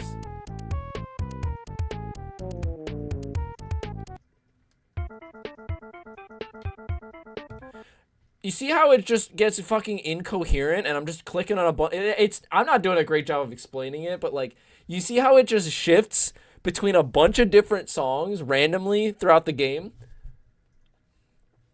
Honestly, I think the music itself is fine. Like, it's not amazing, but it's fine. But the game just constantly changes the song as you like move faster for no good reason. It is baffling. It's a dynamic soundtrack, but it doesn't like speed up. It just changes the song, and it doesn't sound good at all. Also, this like remember what I just said about how Bubsy's really charming in the first game? It's like, oh, you know, there's like a character there. They kind of sucked that out of him in this game. He looks worse. It's not as dynamic. He doesn't have as many funny lines to say. He's just kind of boring. And the levels are also boring because they made 5 levels 3 times. That's the game. They said play the same 5 levels 3 times. And then you do, and you're like, wow, this game is ass. On like a level design level, that's a horrible way to put it. On like describing the level design is basically just, what if the game was like, instead of trying to go fast, what if we just made every level a maze? And there's arrows that have to point you in the direction where you're supposed to go, because if they're not there, you will get lost forever. They did actually fix the two big problems with the first game though, because they zoomed out the camera and they made it so you can actually take more than one hit. So I'll give it up. If you know the rest of the game sucks cock though. It's like abysmal dog shit. Like I'm not gonna show you any gameplay because I just feel like there's nothing I can show you that would really help. Like it's bad. It's dog shit. It's terrible.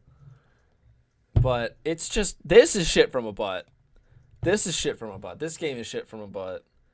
I'm not gonna talk as much about Bubsy 3D because I'm gonna find the picture.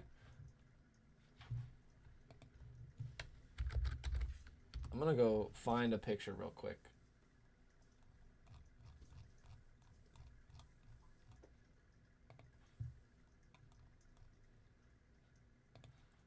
Okay, I found it.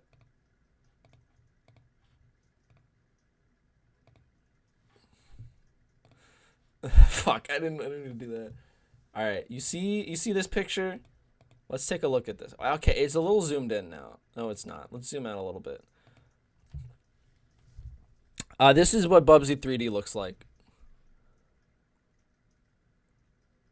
I gotta be honest, I don't think I really need to say anything more than this. You know what happened? If you want me to, you want to tell, you just want to know what happens in the screenshot is that the game like broke on this level specifically. Bubsy is there, but he's invisible, and I can't move him. The level geometry like despawned, and it just turned green. It literally just turned green, and I tried to reload my save file, and the Bubsy collection that I played it on just deleted my save. So I just couldn't play the game anymore. And then I didn't beat it. This is as far as I made it into Bubsy 3D. I beat 13 levels of Bubsy 3D. And then I got to this and I couldn't play anymore. And I threw my hands up and I said, "You know what? You got me. You got me. I've been bested." This game also has water levels, so like it's this.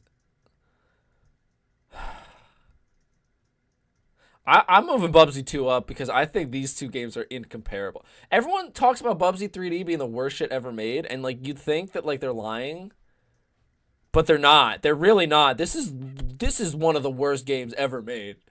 It's just so dog shit and bad. Nothing about this game is even a good idea. Like nothing even like works on paper. It's just ass. The only funny part is that there's like puns. And they're not good puns. They're like just puns.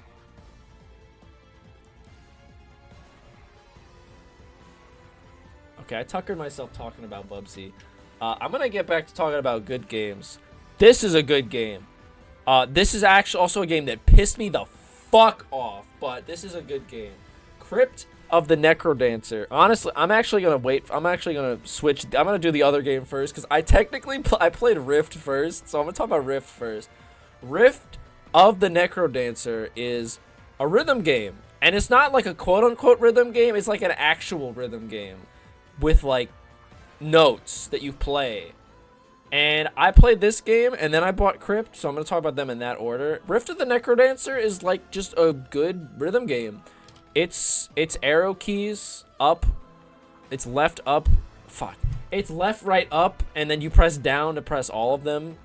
It's basically just like a DDR, except there's different enemy types you have to deal with. Like there's the slimes, and then there's the blue slimes you have to tap twice, and there's the yellow slimes you have to do 3 times, and then there's like the bats, which when they take 2 hits, and you hit one, and then it'll go to the next line, and you have to like get it on the next note. Everything's very well thought out. The songs are a lot of fun to play. It also has the greatest feature that every good rhythm game should have this, which is that you can make your own beat maps.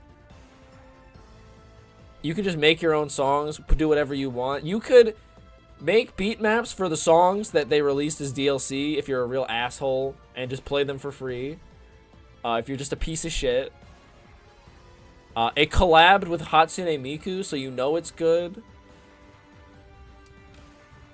There's a story mode with mini games that, I mean, I gotta be honest, I once again did not give a shit about the story of this game, but it's there. You know, if you're a fan of story in your rhythm games, and I'll get to that, but if you're a fan of story in your rhythm games, boy howdy does this game have you covered. It's just kind of a good rhythm game. It is like Fortnite. Low key, it is kind of like Fortnite. Fuck. What was I gonna say? The only complaint I had with this game was that my keyboard could not properly detect me pressing 3 keys at the same time. So, for a while, I just had a hard time beating some of the levels. They did add Friday Night Fucking in there.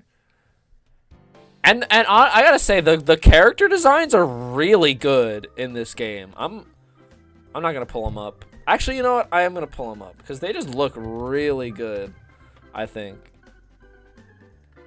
Like the way that the characters look is just really good. Like they look like this in motion. They act differently depending on how much you're fucking up.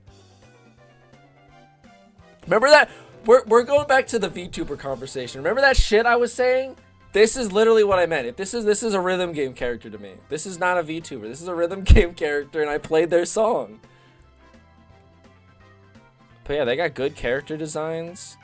It's really pretty to look at. Honestly, they just made a good. Why is the Bubsy screenshot still here? It's just a good game. I'm putting this up in really great. I really like this game. I also played it a lot.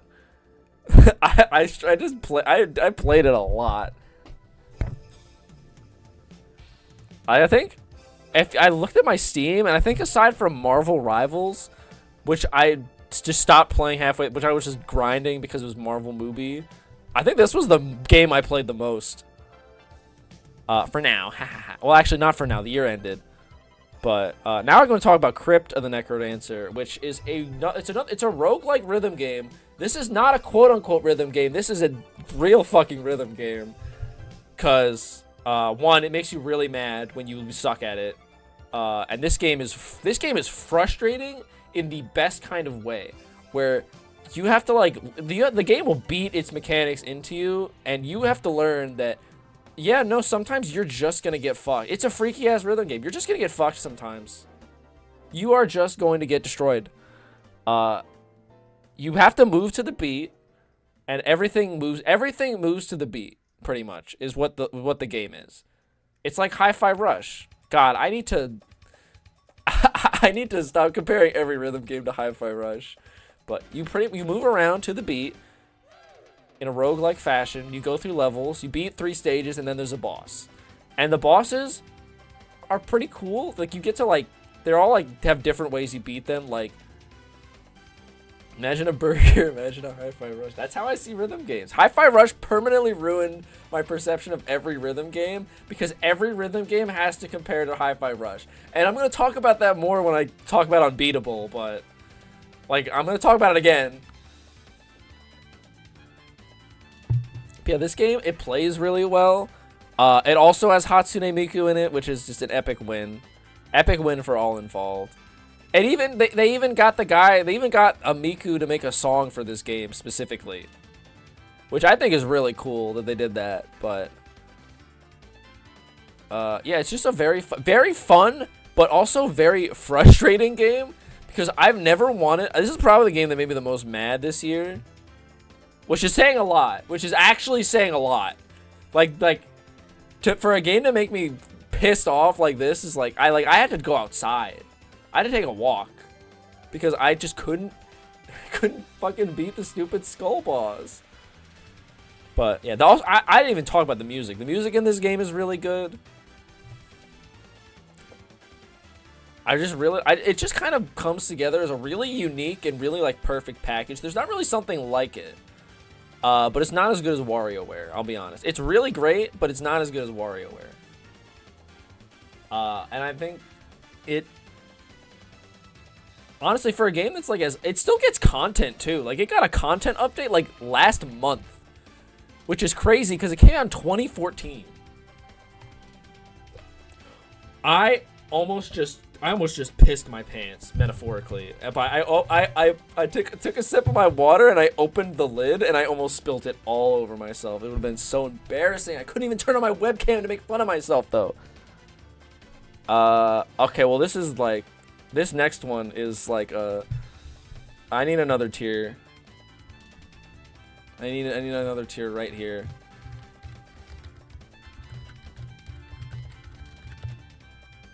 Where did it go? I just deleted like the word I was trying to say. This is altered brain chemistry.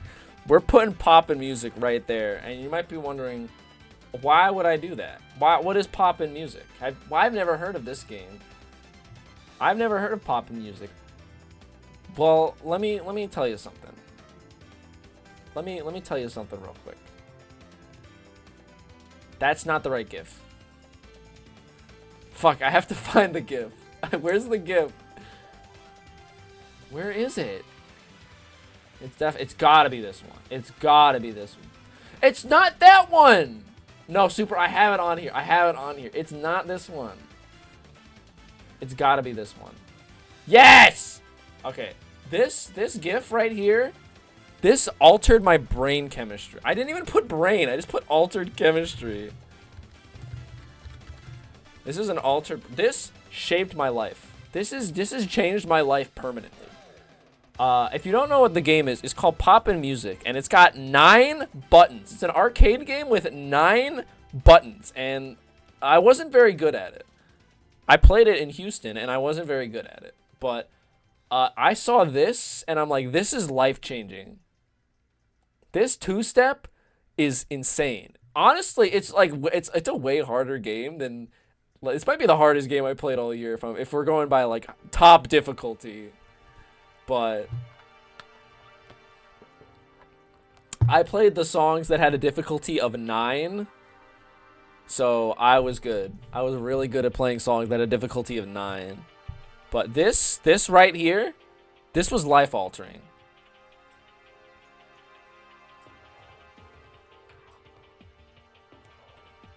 What the fuck?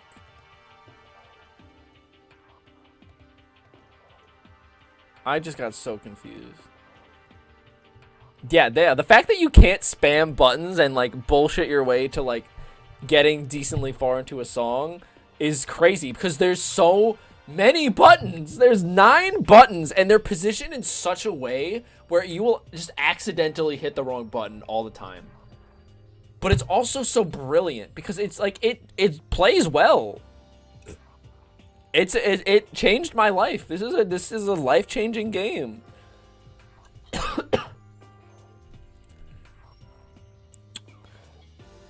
Like it does. It critically hit me. Like it straight up just was a game that it was just good. Oh, this is an interesting game to talk about. I don't know if does anyone here know what Space Ace is? Besides the person that definitely knows what Space Ace is.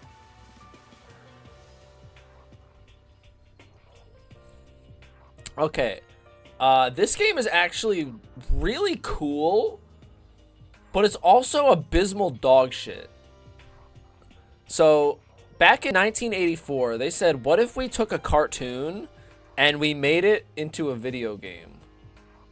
And that's basically what they did. I don't think I could properly describe the gameplay without just showing it to you. So I'm just gonna show you Space Ace gameplay, and I feel like you'll get we can watch the full playthrough. This is pissing me off. Get to the point. Space Ace. Space Ace, defender of justice, truth, and the planet Earth. Okay. Ace All right, is being we gotta get to the attacked by game. Commander Boy with Dexter to regain his Get to the manhood. game. Destroy the Infanto Rays. Defeat the evil Borg. Get to the game! Alright, get to the game. Alright, we're getting to the game. Be valiant, space warrior. The fate of Earth is in your hands. Alright, this is the game. We've reached the game.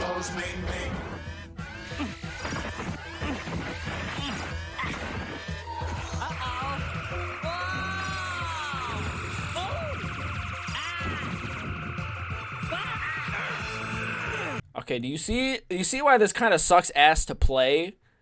I think you might have been able to figure it out. Basically, every time that like the light flashes, that's like you push that button. Like you when the ship flashes. Fuck, flash. Okay, see that shit. It's literally a QTE game, but it's also animated by Don Bluth. You know, the famous one. And honestly, like, for the time, if I was alive in 1984, I probably would have thought this was the coolest shit ever. And honestly, it kind of still is really cool, but it is fucking terrible to play. So, it's just like, it's a really cool thing that they made. But my God, it is not a very fun game at all. And it's, you know, there was an attempt. This is a lot better than Bubsy. But this is definitely the most, it's a fun movie. Why do I have to push buttons is the perfect way to describe it. The thing is, it also somehow manages to like have an interesting take on difficulty. Because the way it works is that you can like energize, and if you choose to energize, it just makes the game harder, but you get to see more game. And if you choose not to, it's like an easy mode and a hard mode based on that. Which is honestly, it's really interesting that like did that like back in the 80s. That's like generational. Instead of just picking a difficulty, you just decide like, oh, do I want to go this way or do I want to go that way? It's like, okay, like it's cool. Unfortunately, the game sucks ass. Like, it's not good. It's not fun. But it's fascinating at the very least.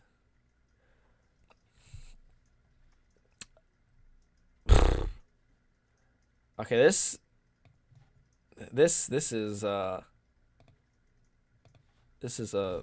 one's getting its own tier. This one gets its own tier. This is just going right in there. This is Trails Through Daybreak 2, which is the 7, 8, 9, 10, 11th. Wait. Shit, okay. Is it the 12th? How many Trails games are there? Okay, 5. It's the 12th Trails game. And you know what? I'll give it up. Falcom was hitting 11 for 11 before they made this game. And then they came out in February, and I was so excited to play the next installment of my favorite JRPG series. And then I got to the game. I played through the prologue. The prologue hit. The prologue was good. And then I got to the rest of the game. The rest of the game that I played, that is, because I didn't finish this game. I played this in February. It is my favorite series of JRPGs. And I could not finish it. Because the game just is so fucking boring. And not in the gameplay. Normally it'd be like, oh, the turn-based combat sucks. No, the combat in this game is actually really fun. It does a really nice mix of like action combat and like turn-based, depending on the situation. Like you like fight enemies in the field, and then you can activate the turn-based combat to like finish them off and like or like deal with them like more effectively. Or you could just fight them in the field, and that's cool. But this game, they said, okay, we're gonna take all these interesting characters. Okay, they're not doing anything interesting. We're going to have 3 parts of setup. I didn't even get to the payoff because I got so bored. We're going to put Sao Lee in the game. And I hate that fucking guy. I can't... I'm looking up... I'm showing you a picture of him. I hate this fucking guy. This guy sucks ass. I hate him. Every time the story focuses on this guy, I get pissed off. Because I'm sick of seeing him. He's not interesting. He's a chud. He's a chud. This is a chud character. And the game's like, you know, we really need to see what Sao Lee's up to. We really need to see what this guy's up to. You have to fight him like 3 times. It's like, oh, he's not even an interesting boss fight. He's just an asshole. It's like, oh, I'm so dark and mysterious, and I play both sides. And it's like, okay, that's not interesting. I'm so sick of seeing his politics. I hope he dies at the end of the game. I straight up hope that I finish the game and he's dead by the end of it. Because I'm so sick of seeing this motherfucker in my games. He's been in like 5 games at this point, and he's not been interesting since like the first one.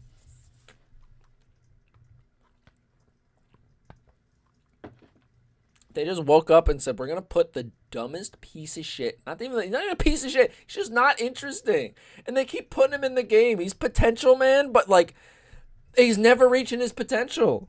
He's the Red Pianta of fucking Trails characters. And that's so embarrassing. And I was looking forward to this game so much. I was like, yes, I loved Daybreak. Daybreak was so good. Because it's just like, I went to it and I was like, you know what? I love these characters. I love Van. I love the way the story went. The gameplay was really good. The gameplay was the not the issue, but like the music's even worse because they got the chicken guy to make the soundtracks, and there's just not a lot of memorable tracks really. There's like 2. It's like 2, maybe 3 tracks that are like, ooh, I like this. And like Daybreak 1 didn't have like the best soundtrack, but it had like a lot of good tracks. This one is just like, I don't care. Why'd you get the Chicken Man to make it? Get him to do something else. I know he's capable of making good songs. Why didn't he make them for this game? Honestly, if I didn't play Bubsy, I might have put this as the worst game I played this year. And it's not even the worst game I played. It's just the one that pissed me off the most. Fuck this game. I have to finish it. The problem is, the other thing is I have to finish it before the next game comes out because I gotta know the story. I can't skip it. I have to go back at some point, and I have to go back so I can play the next game. It's just stupid. Why did they make the game like this? I'm not mad anymore. I'm gonna actually talk about the other Trails game that I played. And I'm gonna spoil it right now. No, I'm actually not gonna spoil where I'm gonna put it yet. This game, unlike the last one, this is a remake of the first Trails in the Sky, and this game is magnificent. They took the first game and said, okay, this game's problem is that the combat is extremely dated, and that it could really use some nice quality of life features. And they did that, and they made it look really pretty. And they made the characters fun, and they added things that didn't take away from the experience at all, and it's just a beautiful remake. How did they whiff so hard on Daybreak 2 and then hit a fucking home run? It's not my game of the year. I'm going to spoil it right now. That's not my game of the year. It almost was, and then I kind of sat back and thought about it a little bit, and it's like, this can't be game of the year because the sequel will actually be game of the year when it comes out next year. But like this, it was just kind of perfect. The game plays so well. It looks so good. The story's just as good as the original. I still think the original has some charm to it just because I love the way that game looks. Like the style of that game is really good. And this one, it goes for a different kind of charm that like I get some people might not like. I saw someone on Twitter say that this wasn't a good remake. And then I just don't understand how they would think that. I think I just think they're just wrong. I think it does a really good job of remaking the game, and I need all the quality of life things they added are great because you know what, I too would like to know that there's just a random quest that I didn't know I had to activate, and the original game doesn't tell you that sometimes. I'm just like, oh cool, now I know. Now I don't have to look up a guide to figure out what I'm supposed to do, which is that's a problem with the original. And the combat is like, they took Daybreak 2 combat and they made it better. And the combat in Daybreak 2 is really good, and they made it better. They said, what if we gave you some new options? What if we made every character good and also fun to use? They just knocked it out of the park. It's just a really good remake. They even let you listen to the original music if you don't like the new remixes. Not every remake does that. They just made a good game. What can I say? It's just a really good game. It's not my game of the year though, and honestly, I think this is a proper way to describe it. Almost perfect. That's what I would do. Bug Fables is the most we accomplished what we set out to do video game I think I played all year, because they set out to make a game that plays like Paper Mario. and they made a game that plays like Paper Mario, and it's fun, and the characters are nice and good and all, and like the story is like, you know, it's good for what it is, and like the music is good, it looks nice, but it doesn't really have that X factor. Like it's like the most good. It's like this is the best way to describe it. Better than good, but not great is like the best way to describe this game. Cuz it's a good game. I would say it's better than good, but it's not great. It's not like a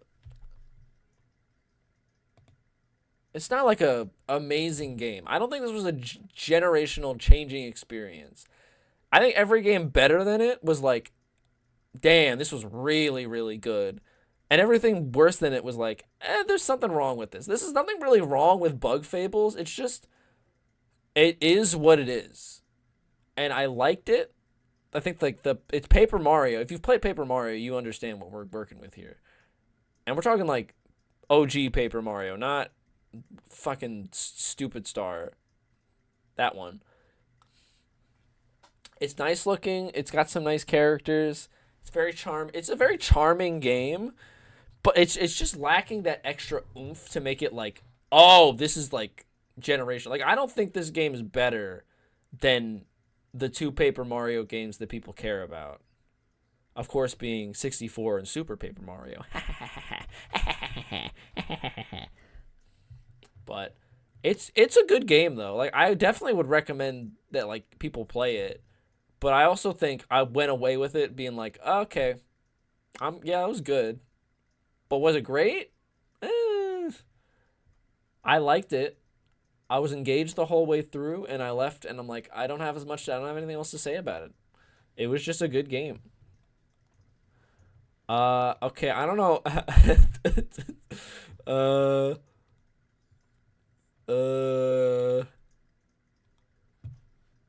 I don't know how to rate Counter-Strike 2.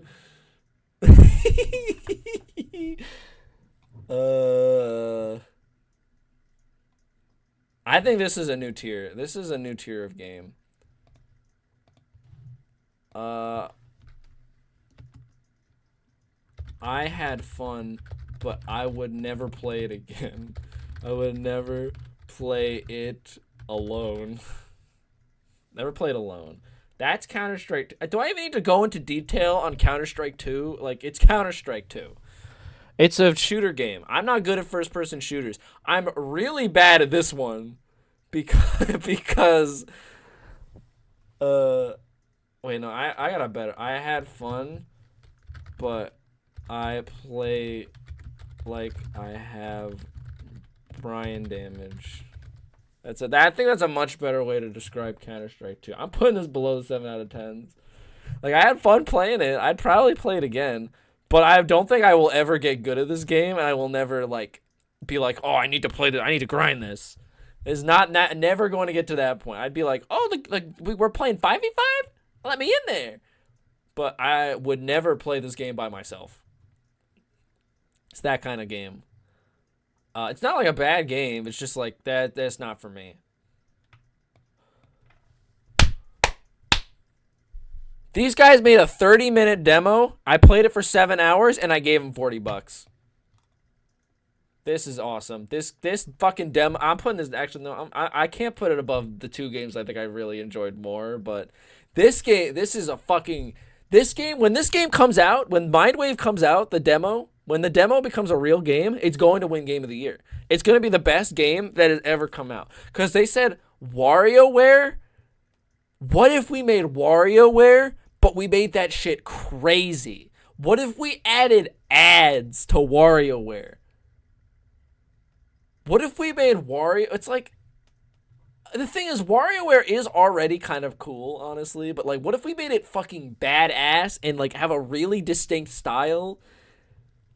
It's so visually cool. The mini games are all like, just like, they don't feel like they just copied WarioWare games. It feels like they're taking advantage of the fact that you're playing this with a mouse and keyboard. Like, it's like every little, the only issue I had with this game was that I didn't like when it turned upside down. And I also played all the mini games. There's not that many mini games in the demo, which is fair. It's a demo.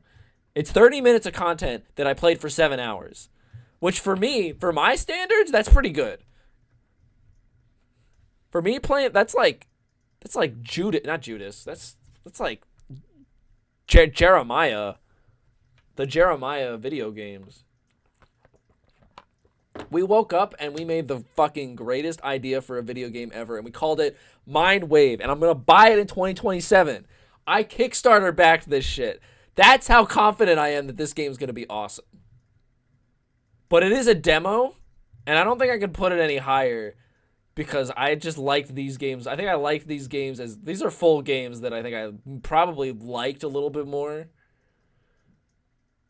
I definitely played this more. But yeah, it's a good game. This is a good game too. One Step from Eden. It's like they took Mega Man Battle Network and they made it into a roguelike. That's the game. They also got the person that made the Rabbit and Steel music to make the music, which I should be saying that backwards because the person that made the soundtrack for this did the soundtrack for Rabbit and Steel and also made it in Spell. And all of them have great soundtracks. I'm doo-doo dog shit at this game, but it is real. This is, you know what? They got me again. It's another bullet hell. This is basically a bullet hell. It's like a bullet hell that like is also like turn-based. I think that's probably the best way to describe it. It's like a bullet hell that's turn-based. It's real. It's got a really distinct visual style. The music's really good. I really like that they made every playable character feel like they have like a different way of playing the game. Because like the regular, like the spell girl doesn't play the same as like the builder girl, and they doesn't play the same as like the trickster guy, and then the ice girl. It's like I don't remember any of the characters' names because I haven't played this game in a while, and I probably should have played it more honestly because it was fun, but it was just a good solid game. I'd probably put it in the workhorse 7 out of 10 because it wasn't like amazing. I didn't like that sometimes it just felt like bullshit because I didn't know what to do. But that might just be a skill issue. This might be another skill issue game. No, honestly, I think this game's better than the rhythm games. I'll give it up. I'll give it up for that. Mario Kart. I played this game at Slice. Who raise your hand if you played this game at Slice?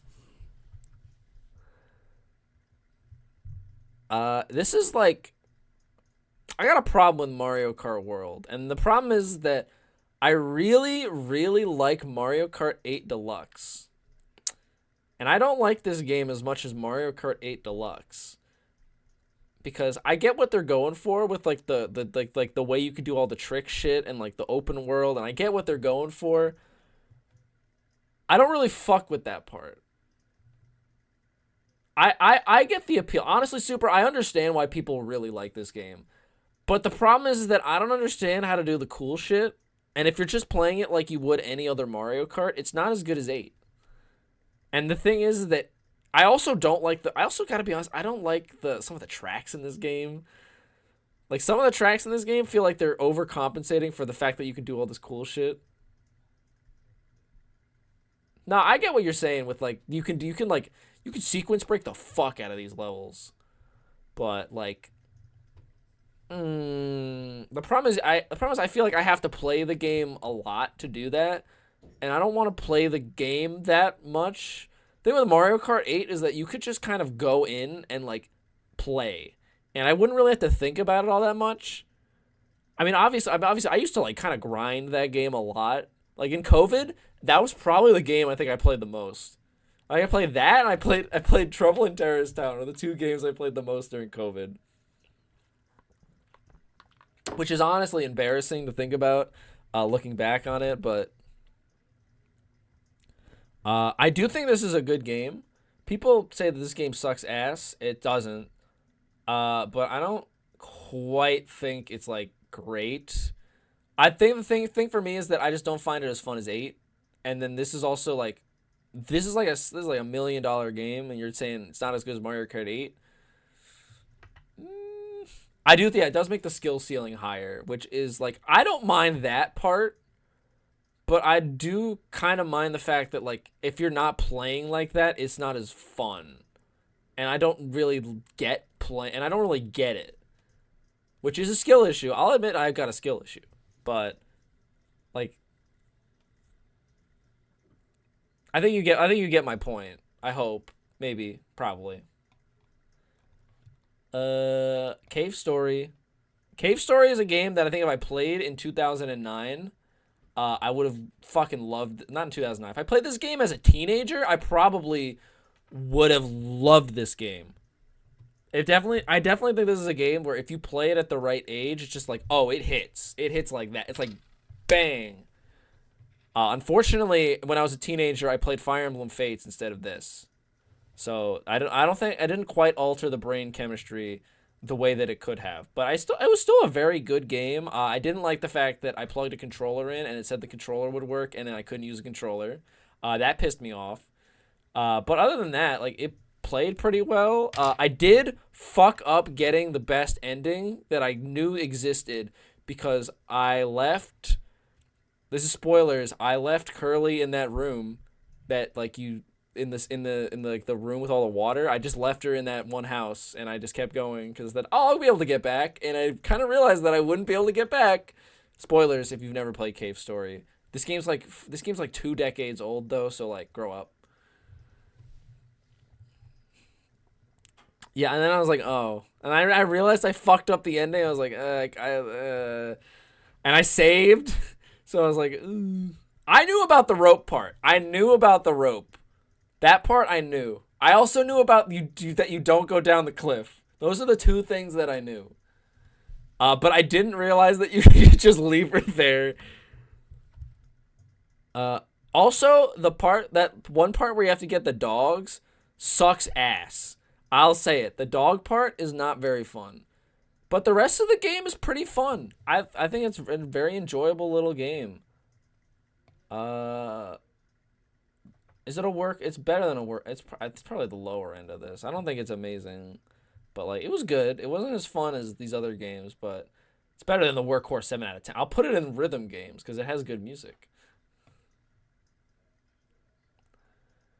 There's one dog I literally couldn't find. I hate the enemies just respawn every time you leave an area, which I find most of the time, but it sucks ass for the dogs because I have to keep killing these things that are just like, they're like hard to kill because they're just like in the air at awkward angles. It's like,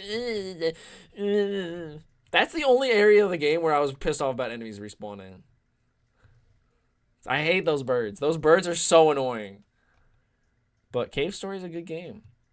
Okay, this game gets its own tier 2. Actually, I'm putting this game lower. I'm putting this game lower than that.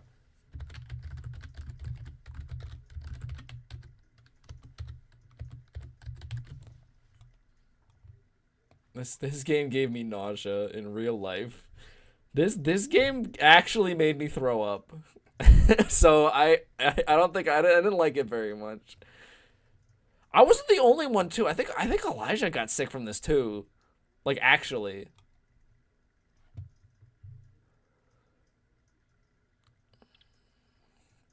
I don't have much to say about the gameplay of Peak. It's a friend slop game. That's kind of mean. It's pretty. I feel like if it's what you're into, it's fun, but it's not better than Lethal Company. So I don't care about it. That's all I got to say about Peak. Oh, we're saving horses for last. We're not saving horses for last, but I'll get to horses in a second. This game is super. You're talking about earlier about how games are cool. This is the coolest game I played all year. Straight up. I think this is the coolest game that I played all year. However, I don't know. I don't know how to properly. It is Aura farming the game because I think it's got 2 things going for it really well, which is it's more than 2 things. It's really fucking cool. It has so many moments that are just so fucking cool. I think like the aesthetic is fantastic. I think the songs are really good. I really like the characters and the character design. But I gotta be honest, there's something very jank about this game, for better or for worse. Because it's just like, I feel like there's some things that just do not feel like, and all the mini games are just like weird. Like it just feels like the timing is off a little bit, and I know it's not me because I adjusted my timing to make it work properly. I know it ain't me. I fixed it, but it just feels like there's some things that just feel like release timing as a whole is just something that is kind of sometimes I feel like it just doesn't work a little bit, but when it works it feels really good. The baseball mini game is insane. Have you seen the really really hard one? The cue for that one is bullshit though. It says swing and you have to wait a second and it's like, why? The thing is that I'm talking like there's a really, if you go to the baseball game at nighttime, there's a really hard version of it that I couldn't beat because it was insane. I'm showing you this if you've never seen this.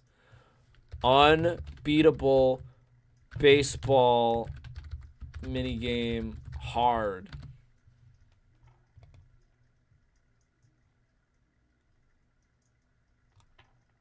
No, it's the nightmare one. Nightmare.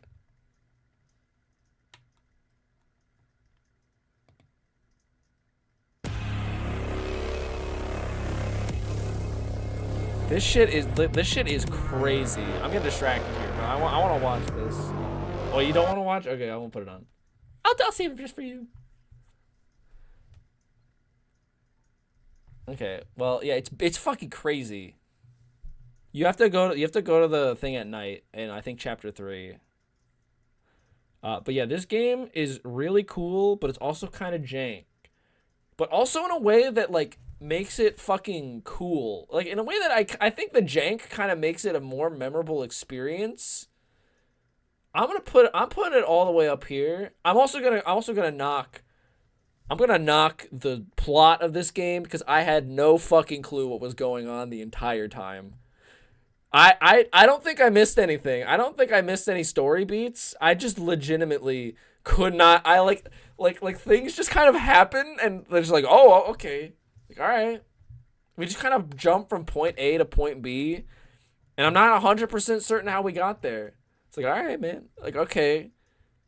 Like, there's a twist. And I was like, I knew the twist was going to happen. And it just kind of happens. And you're like, oh, let's move on.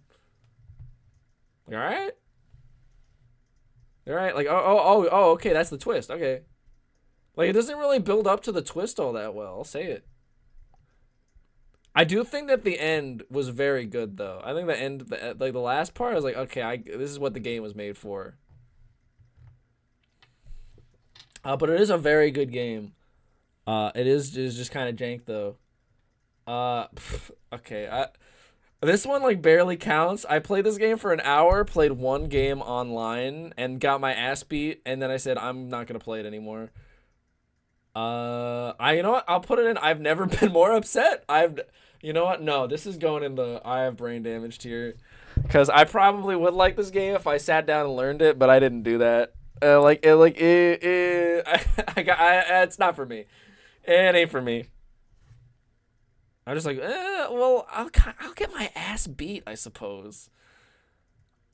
I played as the big scary dude, and I think I got comboed to death instantly, and I didn't play another game online. I didn't even play story mode. That's kind of like, I probably should have played this game more and like learned it, but I got humbled. I got humbled. Okay, now we're gonna talk about horses. We're gonna talk about both of these together, cause.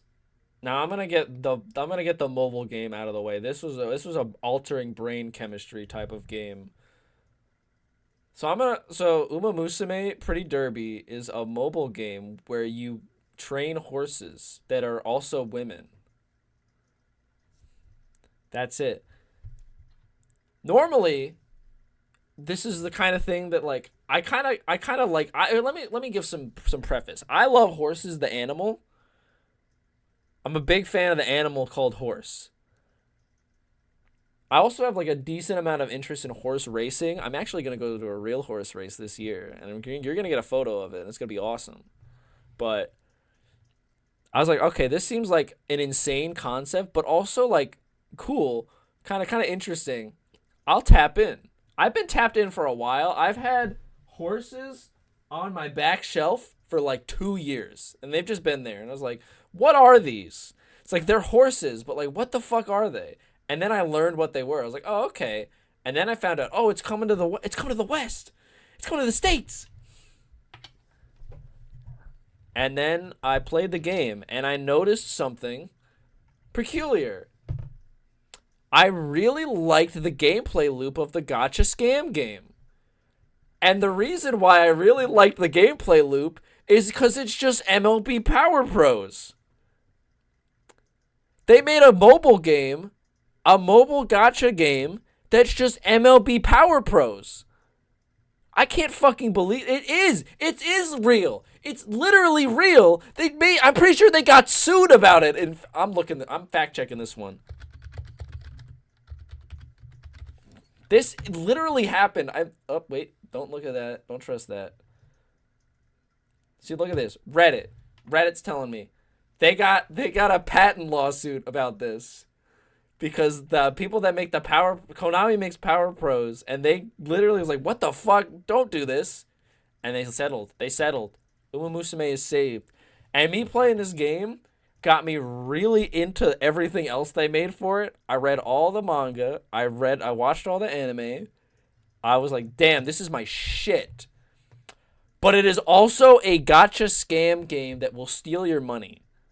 If you play this game, you might be tempted to spend a couple dollars.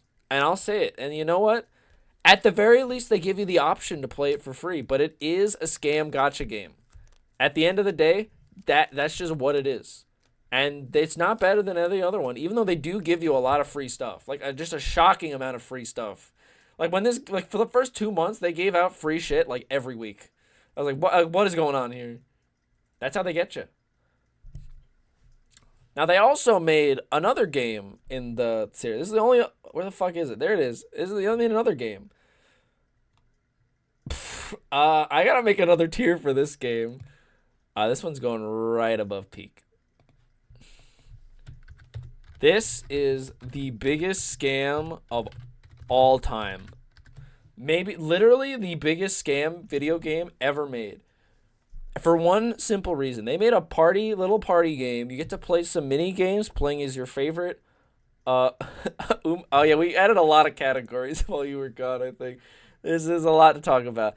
They made the biggest fucking scam game ever. They said, we're going to make Uma Musume Party Dash. It's going to be a little party game that you can play with your friends. It's got some nice mini games. It's got the gold ship run and gun game. Yeah, it's going to be all good. Let's charge $50 fucking dollars for it. Let's charge $50 for 4 mini games. And there's DLC. Let's charge $50 for 4 mini games. Now the mini games themselves are pretty fun. Like they're reasonably fun for what they are. But it is not $50 fucking dollars worth. You are not spending $50 to play fucking 4 mini games. And you're just not going to do that. Now the reason why I played it is because they had it on sale, like 80% off. And I'm like, I'm tapping into this now because this shit is $50. I paid like $13 for it. They had a package that had it and all the DLC for $13, and I'll buy it. I'll buy it to see what it is. It's like a decently fun game, but it is also the biggest scam of all time. $13 for 4 minigames is much more reasonable than $50 for 4 minigames. You can tempt me with the horses, but you can't. But I'm not paying $50 fucking dollars for a game that I'm gonna play like 3 times. You will not. It's more reasonable, but I still feel like it's kind of it's 4 mini games. It's 4 mini games. It's 4 mini games. So, okay, now that I'm done talking about the biggest scam of all time, it's time to talk about the game of the year 2025, there was a short period of time where I wasn't sure that this was going to be my game of the year. And then I looked myself in the mirror and said, Hail to Kodaka. This fucking guy said, please buy my game because if it doesn't sell well, the company is going to go out of business. Which is honestly maybe the craziest marketing technique I've ever heard. Please buy my game or else we're fucked. So you know what? I bought your game. You know what, Danganronpa guy? I'll buy your game. Show me what you got. Now, initially, I was like, I'm going to get into this game because it is like strategy RPG gameplay, and the gameplay looked really fun. You know what? That'll hold me over. If the writing sucks, it is what it is. And then we tapped in. This crazy motherfucker and all his writers and everybody involved in this, they created a goddamn masterpiece that also sucks complete ass at multiple points. I don't know how he did it. This game is like a goddamn roller coaster of quality. It goes from great to dog shit, back to being fantastic, to be like, it's all right, and then it's dog shit, and then it's great. It goes all over the goddamn place. And the crazy part is, I think that makes it better that it's all over the place. Like, the thing is, it sounds crazy to say. It really does sound like a crazy thing to say, that a game that's all over the place in quality is this good. But there's just something about it that's so endearing. Even at the parts that, like, are written by the fucking Boruto guy that suck ass, because it's just like, why the fuck is this guy writing this much shit? It's just that the good parts are so well written. The characters are great. The gameplay is really good for a while until you get to the point where you're literally just doing the same fights over and over again. And the game accounts for this by saying, you don't gotta do that shit. They said, you know what? The greatest quality of life feature of all time. You don't have to play the game again. Like, you've already done this. You don't gotta do it again. And it sounds like, oh, that's lazy. But by God, it is the greatest design decision ever put into a video game. This team... This guy, they created just some fantastic characters. I think out of like the main cast, I don't think they made a bad character. They made some underwhelming ones. Some characters definitely get way more attention than others, and it kind of sucks if you're a fan of like the ones that don't get as much attention. But by fucking, it turns out they did what they did is just immaculate. They said, we're going to take a Danganronpa cast and we're going to put them in a game where you get to see them live the entire time. Well, maybe not the entire time, but like you get to actually flesh them out. That guy that would die the first time, you're going to learn everything about this dude, whether you want to or not. They just said, we're going to wake up and we're going to make the kind of game that we want to make. And we're not going to use, it's just an epic. It's an epic. I put 120 hours into it, and I came out so satisfied, even though, like, there were parts that sucked. There were parts that just sucked ass. There were just some routes that were just abysmal dog shit. I don't want to spoil anything from this game, but you get to make decisions. And I also really like that they made the main character just the most fucking embarrassing person in the entire universe. Takumi Samino is like just maybe one of the most generational characters in history for just how just fucking just fucked up he is in every aspect. When he's trying to do good things, when he's actively doing bad things, it's just they just cooked. They just made a masterpiece.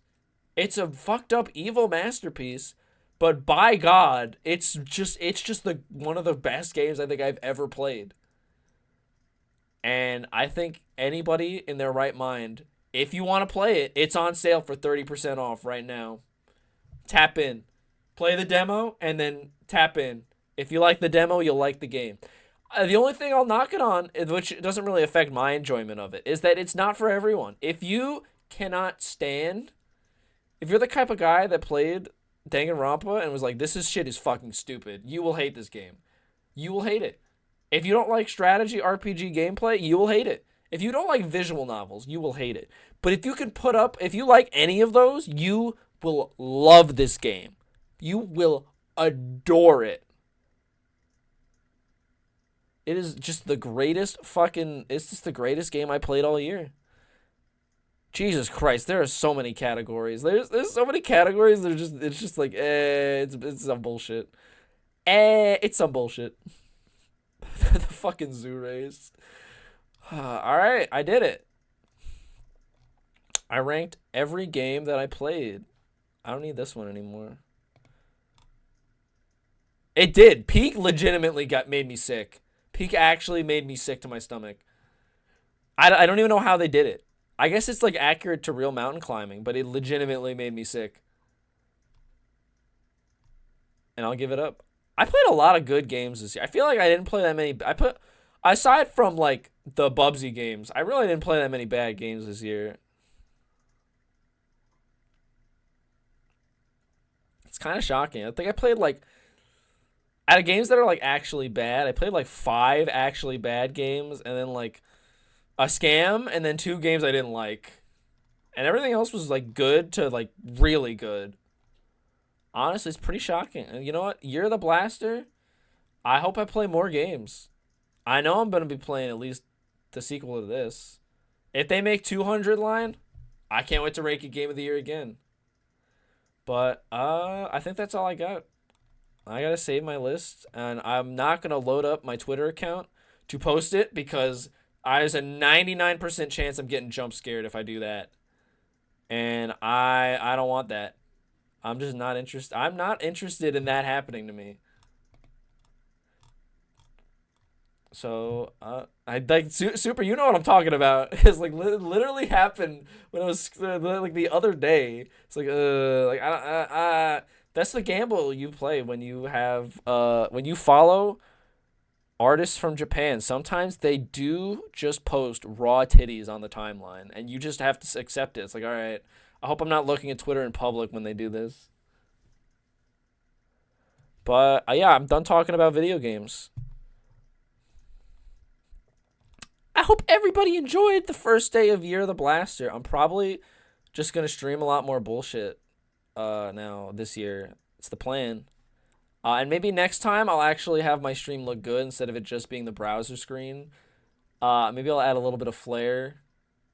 Add a little GIF in the corner. I got to figure out how to get my webcam working because I don't know why it's not working.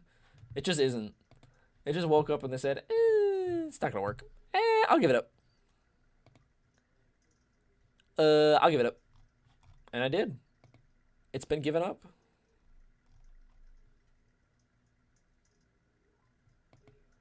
I just realized I just turned the music off for like the second half of the stream because I don't even remember what I was doing, but it's whatever. It's whatever. This is the things we iron out during the rest of the Year of the Blaster. But I'm gonna leave now and turn this off, and I'll probably listen to you, Super, in like 7 minutes. Because I know you gotta play Deadlock. Bye-bye!